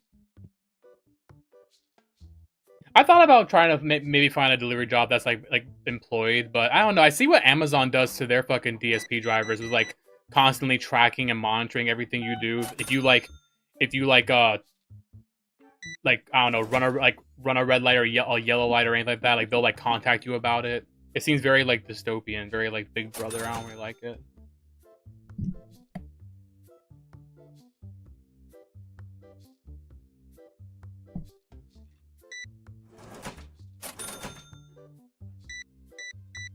So I don't know. Like there's ups and downs with all of it. I really value the ability to like do my schedule, which is why I put up with all these bullshit apps. Like as much as I hate Amazon Flex, which is like my main one that I do, like being able to just pick when I work is a really nice luxury that I don't want to like take for granted and then go find another job and then realize, oh shit, I really miss having that option.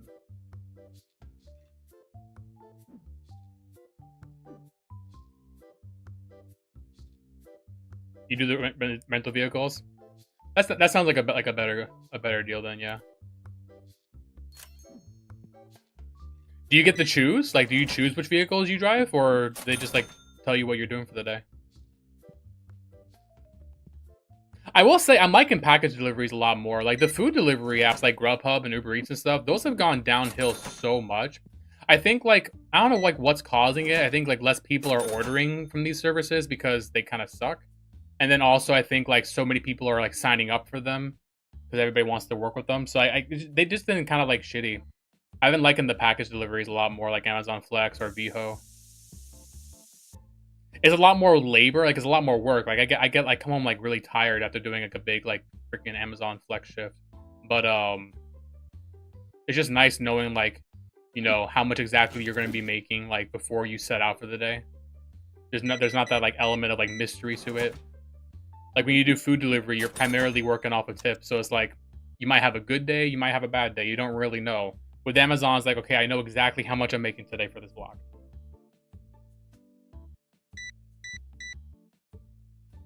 So that's kind of nice.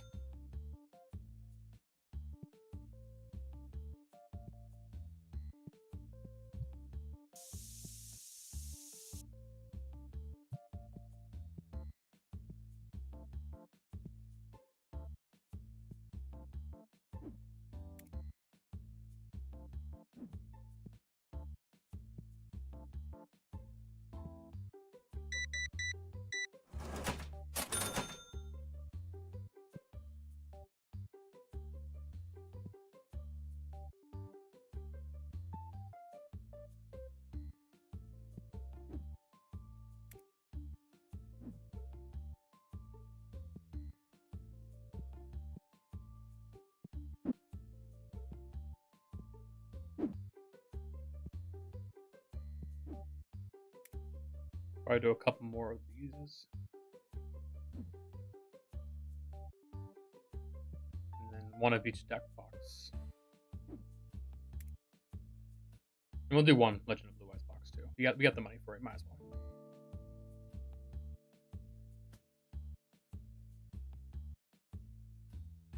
Oop, we don't have the money for it.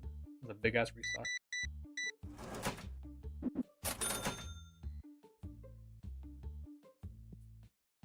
God damn it, this fucking guy just scared away 2 people.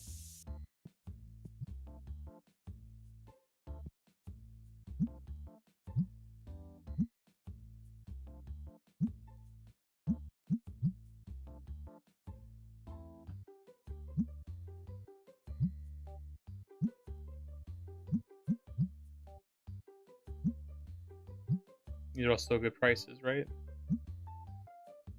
Yeah, still good. Alright, fuck it. Big restock.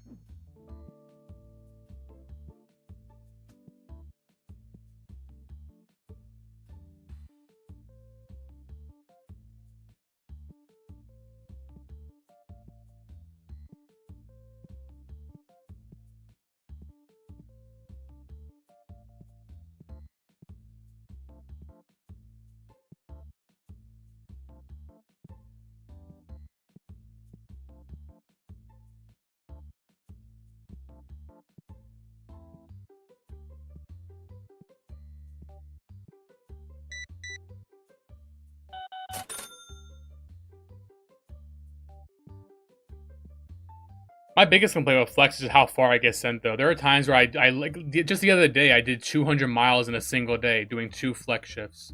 And it's like, bro, like 200 fucking miles. Like, come on.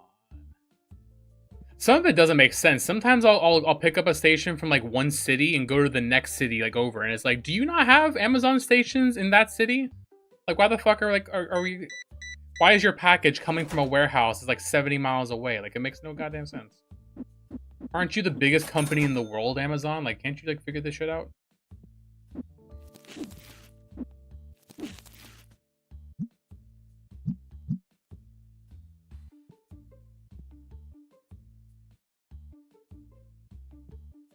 Oh my god, he's just fucking dropping the boxes right there. Classic Zach. Love this guy.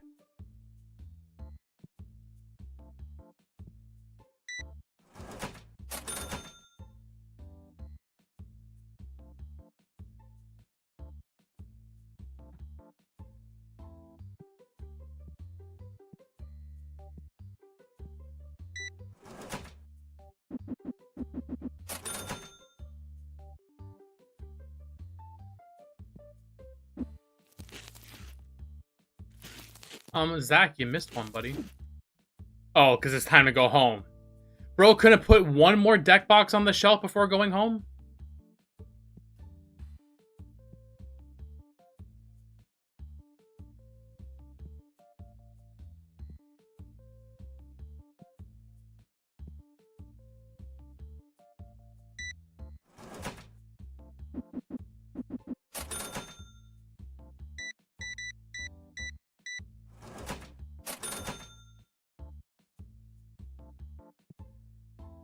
Alright. Day's over. And yeah, we actually had like more sales from items since we took away the card table. I think we'll leave the card table gone for a little bit and just focus on this stuff because we're making more money doing this.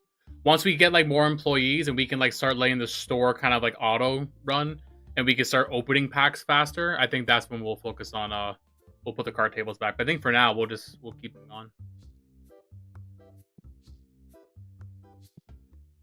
I think we'll do one more day before I call it a night on the stream. We'll do one more like sales day. And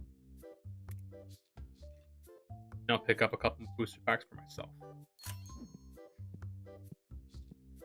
These are my booster packs.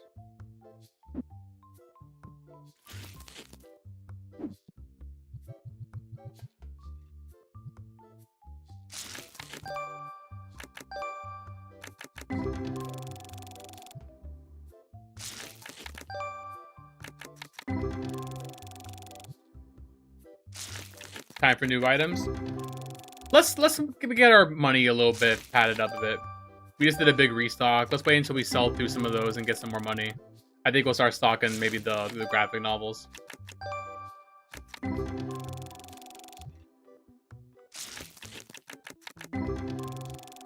And then once I go like a day or two, and we get like some money like fluffed up, then we can maybe start doing some big like new items.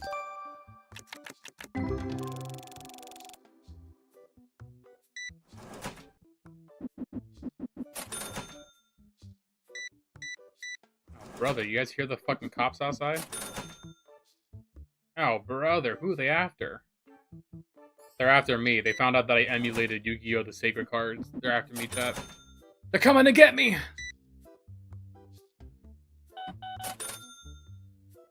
Mind you, I do own a copy of Sacred Cards still. But I don't have a Game Boy to play it on.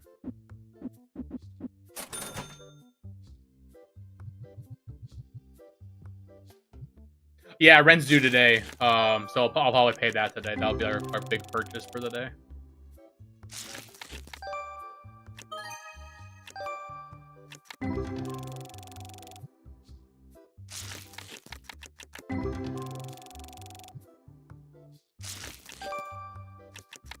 I wonder, can I turn... I don't want the fast pack. Oh, there it goes. Can I just like yeah, there we go. Do it like that. That way it still opens them at the normal speed, but it does the auto for me because I don't want to have to keep holding down the button. But I don't want to do the fast packs just yet because I want to see the cards that we're pulling. It's kind of a big part of it for me. I do like the auto opening though.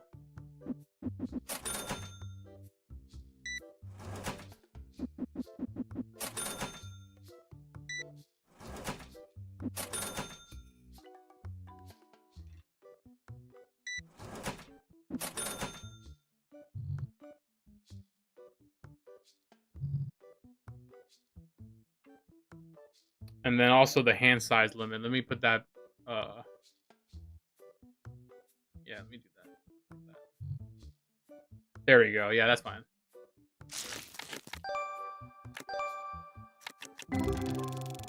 Yeah, you can set it to go fast and stop on new cards, but I also like seeing the what we're pulling, even if I know what it is already.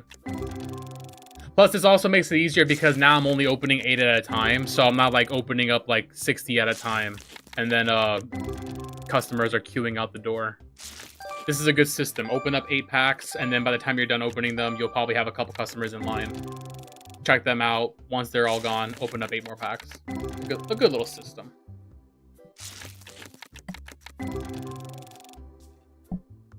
Once we get into the late game and like we have a lot more money to work with, and then we're like, okay, now let's try to complete our collection. That's when we turn on the super rapid fire pack opening, and we just go fucking ham opening packs all day.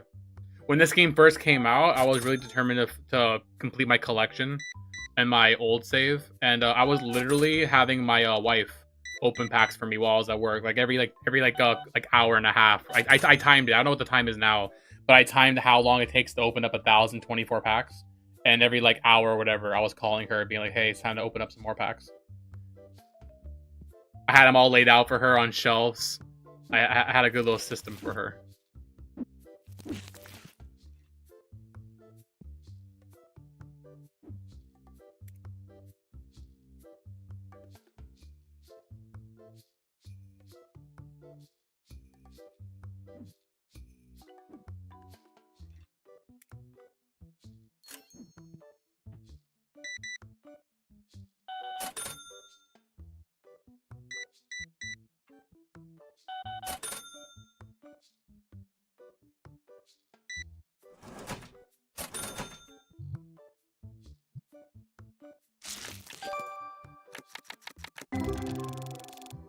Speaking of my wife, I forgot to tell you all that I got my my official wedding ring now.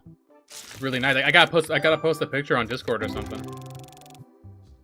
It's a nice tungsten metal ring.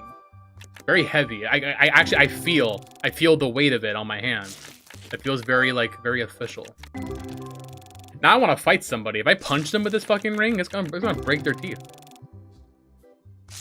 I need one of you guys to come fight me. Have you had a workbench before? Yeah, on my old save, working man, I'm level like 90, and like I've gotten like a bunch of the shit. Yeah, I have a very late game save. I put like hundreds of hours on this game. I am addicted to this shit. This is a brand new store for me. Like this is like I started a fresh store for this YuGiOh mod. So we haven't done the workbench for this store yet, but on my other store, yeah, we're fully decked out. We got all the items stocked. If you look at my YouTube channel, I have a bunch of videos of my main store. Bunch of like optimization videos and stuff like that. After a while though, you sort of start to miss the beginning process of building up the store. That's the double-edged sword with games like this. Like figuring out how to optimize everything and like maximize profits, that's the fun part. But once you figure it out, it's like, okay, great, I figured it out. Game over, you know? That's when I decided to start a new shop and do it over again.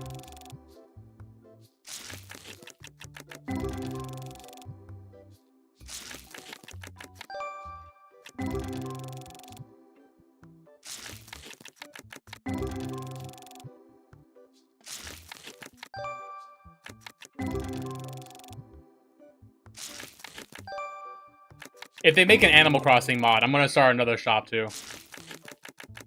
I really want an Animal Crossing mod. I hope one day somebody in my stream comes up to me and is like, "Hey, I know how to mod this game. Give me 20 bucks and I'll make an Animal Crossing mod for you."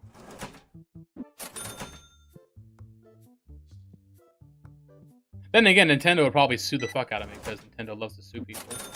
Apparently, they're cracking down on the Pokemon mods for this game. That's what I saw on the I saw on YouTube. I didn't watch the video though, so maybe it was just clickbait. I saw apparently they're cracking down on the stuff.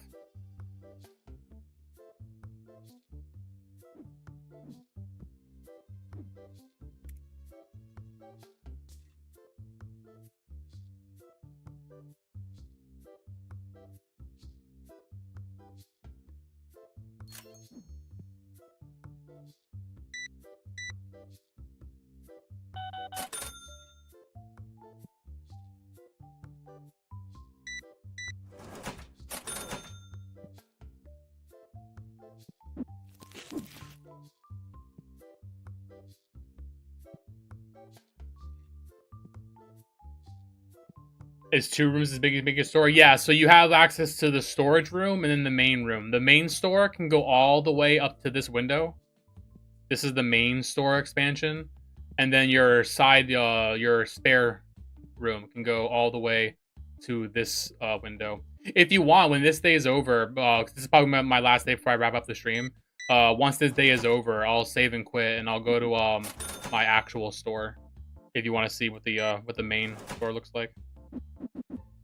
If you want to see what a fully like upgraded, expanded store looks like.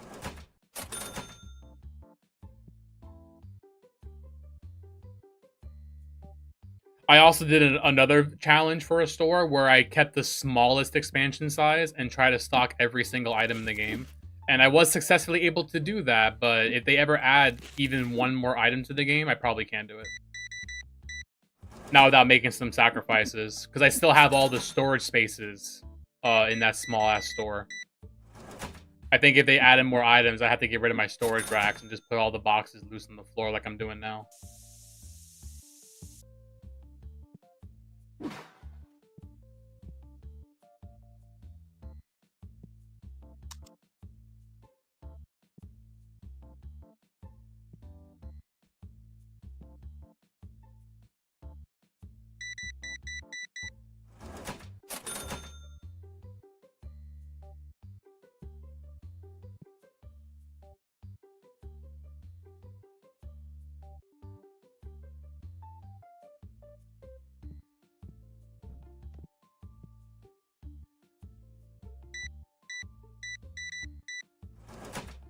Big money, big spender.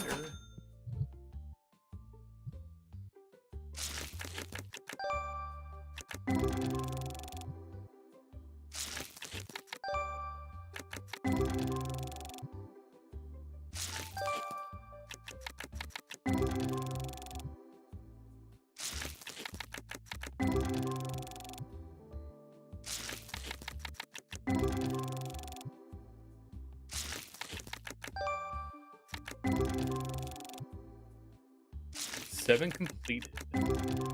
That was Bandit Keith's card. I like Bandit Keith. He's like one of my favorite anime characters.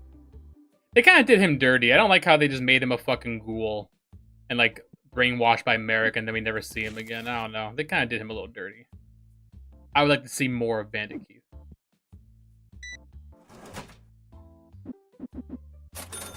Why didn't he get an episode in the fucking Waking the Dragon season?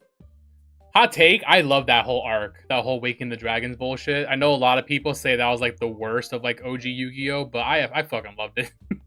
It was so stupid.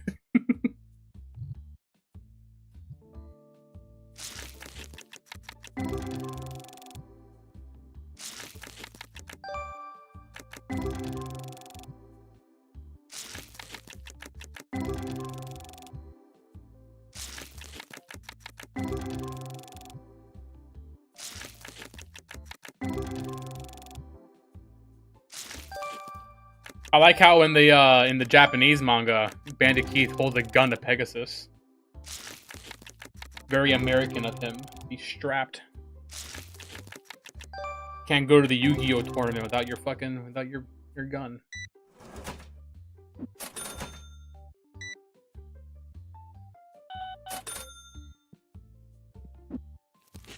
And then the 4Kids dub, they censored it by instead of him pointing a gun at Pegasus, he just points his finger. The whole finger guns. That happened with one of the episodes with Kaiba too. Like, 2 people busted in his office, and like in the original manga, they hold him at gunpoint. But then in the 4Kids dub, they just point their fingers at him. You're coming with us, Kaiba. We're pointing our fingers at you.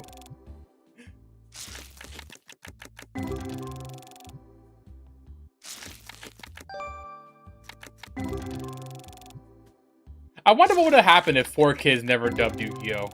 If it was always just like the regular uncensored Yu-Gi-Oh! Because on one hand, it'd be kind of cool, but then on the other hand, we wouldn't have like Dan Green fucking like voicing Yugi and shit, right?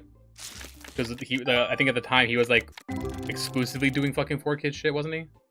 No, it's not like actually exclusively, but I remember he was in like a lot of the 4Kids like dubs for a lot of the shows.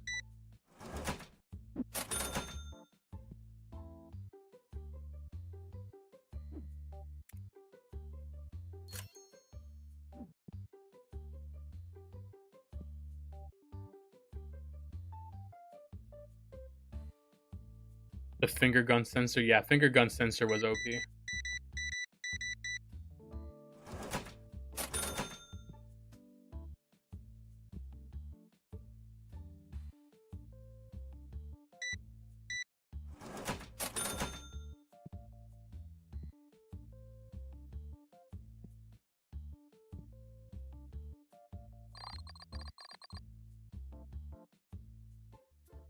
Alrighty.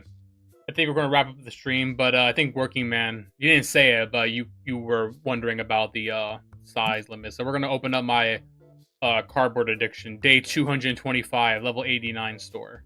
But I need to save the game real quick so I don't like accidentally fuck it up.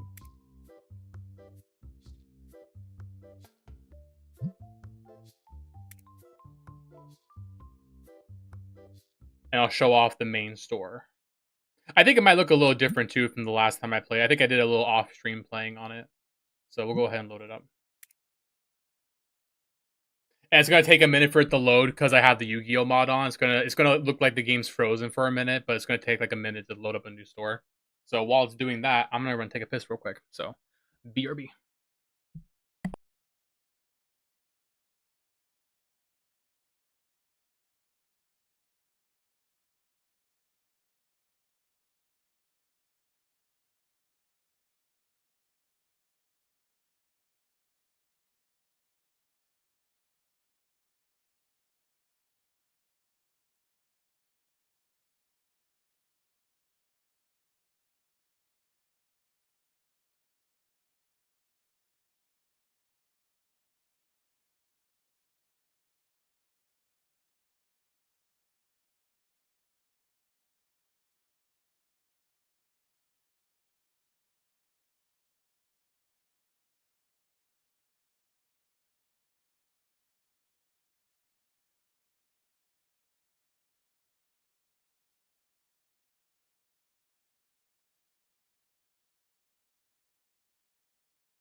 Okay, gamers, I'm back.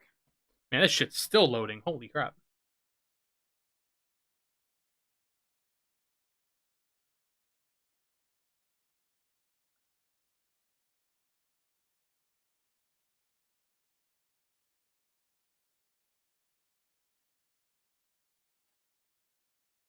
This would be a good sneak peek because I actually haven't seen my main store with the Yu-Gi-Oh mod. And we're stocking one of every item, so they're all going to be on the shelves and stuff. So this should look pretty good. I wonder if like the workbench and stuff also is like Yu-Gi-Oh themed. Maybe they like changed the textures of it or something. I guess we'll find out once the game loads.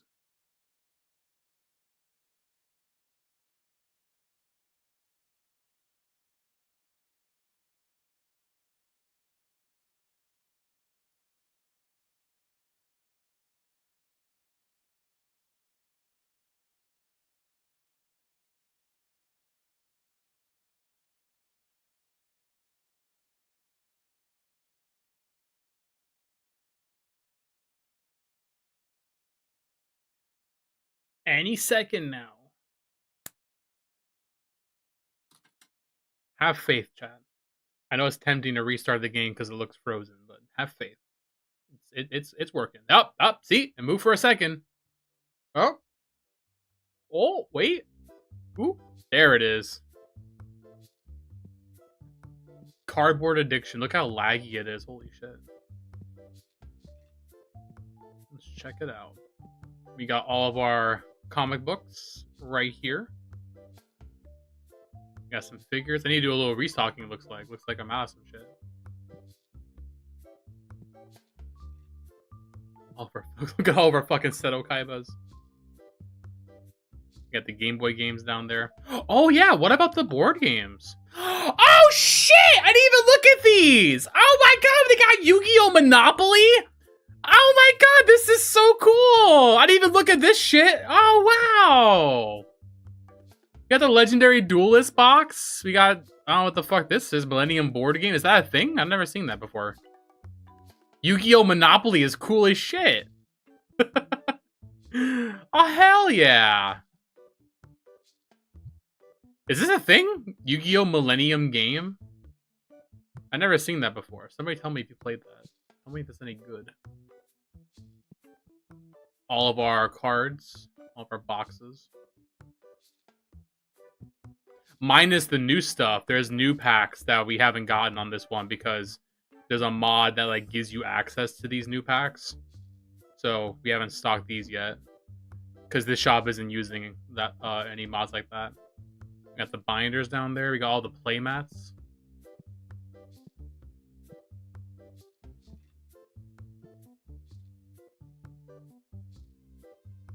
Let's look at our binder. Let's go by value. Look at all our expensive cards. 7 Tools of the Bandit, Solemn Judgment.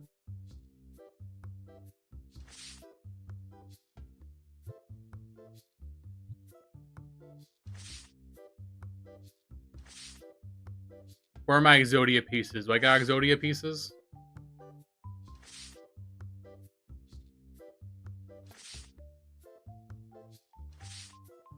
Karibo! Hi, Karibo!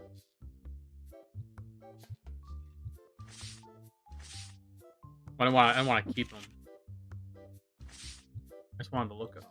There we go. That's what I wanted to do.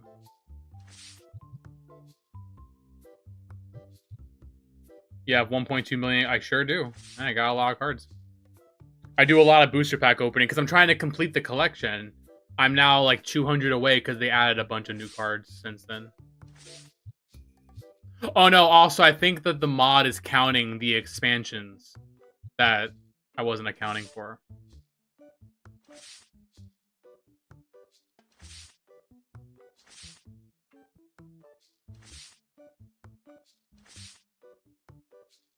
I'm surprised I don't have the blue eyes. Or is he a ghost? Let's look at the ghost cards. Wait, I have his head. I have the arms. I have one leg. Do I have the other leg? I do? I do. I do have all 5 pieces of Exodia.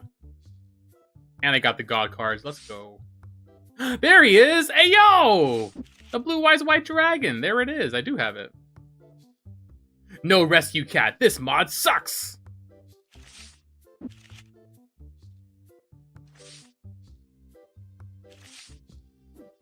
Well, let's see. Hang on. Let me see if there is a rescue cat in here somewhere.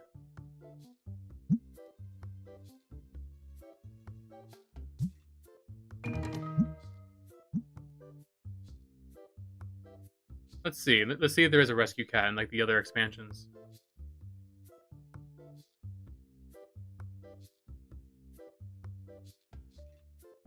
Rescue cat is cute.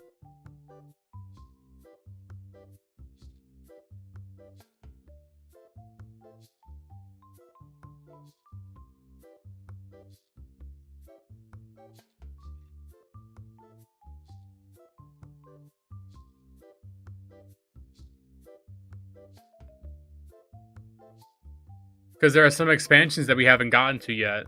Add like new cards.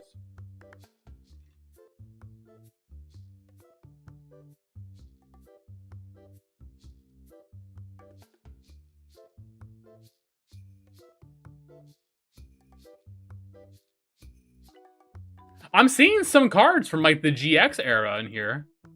Not the iconic ones, like the Elemental Heroes and shit, but I'm seeing some cards that were like not super OG. So maybe Rescue Cat is here somewhere. Oh boy, Swordsman of Landstar. Hell yeah.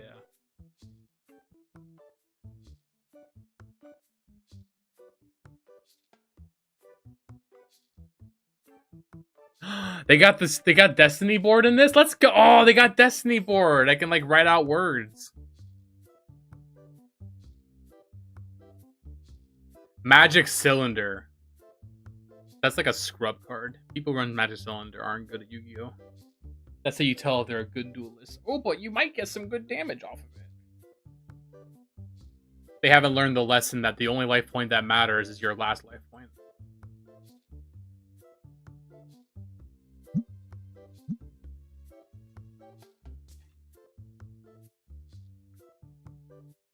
God damn it.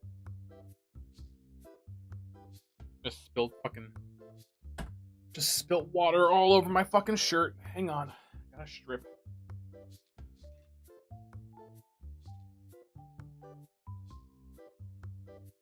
The Ojamas! Hey yo, they got the Ojamas in here! Ugly fucking cards.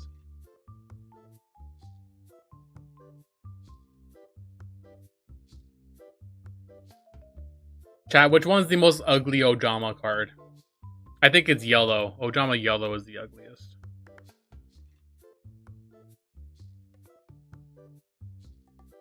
Nope. No rescue cat dog. I'm sorry. There's no rescue cat. One of the packs is called Cat Job, though. So, I mean, there's some, you know, take some solace in that, I guess.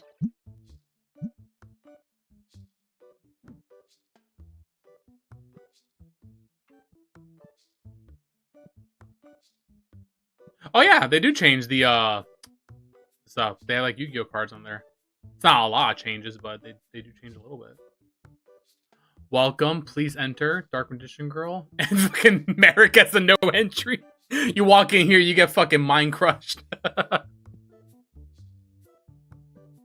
Yeah, for a while, Rescue Rabbit was meta. Dino Rabbit was like a really good deck at one point. Back when they first introduced Xyz monsters, because Rescue Rabbit could just do rank 4s or rank 3s for free. No, Rescue Rabbit did rank 4s for free. And then Tour Guide did 3s.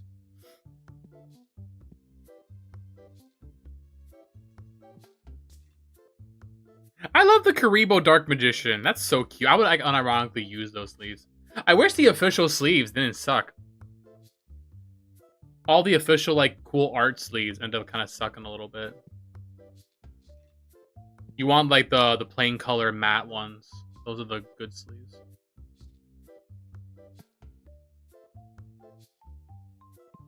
So this is like a little sneak peek at what our store is going to look like once we get into the late game. Alright, I like it. Yeah, the Yu-Gi-Oh mod's cool as shit. I'm glad I decided to download it. I was afraid that reinstalling the game would like delete my saves, but somebody told me that it didn't, so we're good. But alright, gamers, I'm gonna call it a night there. That's it for the stream today. Hope you enjoyed my little stream. I'll be live again probably tomorrow. I know I've been streaming a little bit less lately. I kind of want to play Sacred Cards tomorrow. I don't know. I just did a challenge video for it that I'm gonna upload soon, but maybe a casual playthrough tomorrow will be fun. Perhaps. We'll see. You still have room for more shelves? I know I got room for more shelves, but I don't want to make it too cramped in here. I think the store looks nice the way it is. We have enough shelf space for every single item in the game, and then some. We have like I think we have like 1 or 2 extra spaces for stuff. So it's nice to spread out. It's open. It's not like too cramped, too crazy. I think these 2 shelves aren't supposed to be here. That's why they're kind of empty. I think I was experimenting with stuff, and then I decided not to go with them. So these 2 shelves aren't supposed to be here.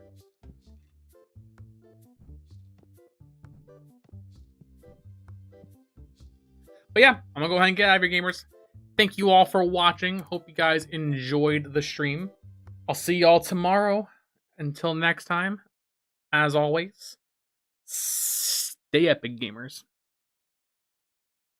Bye-bye.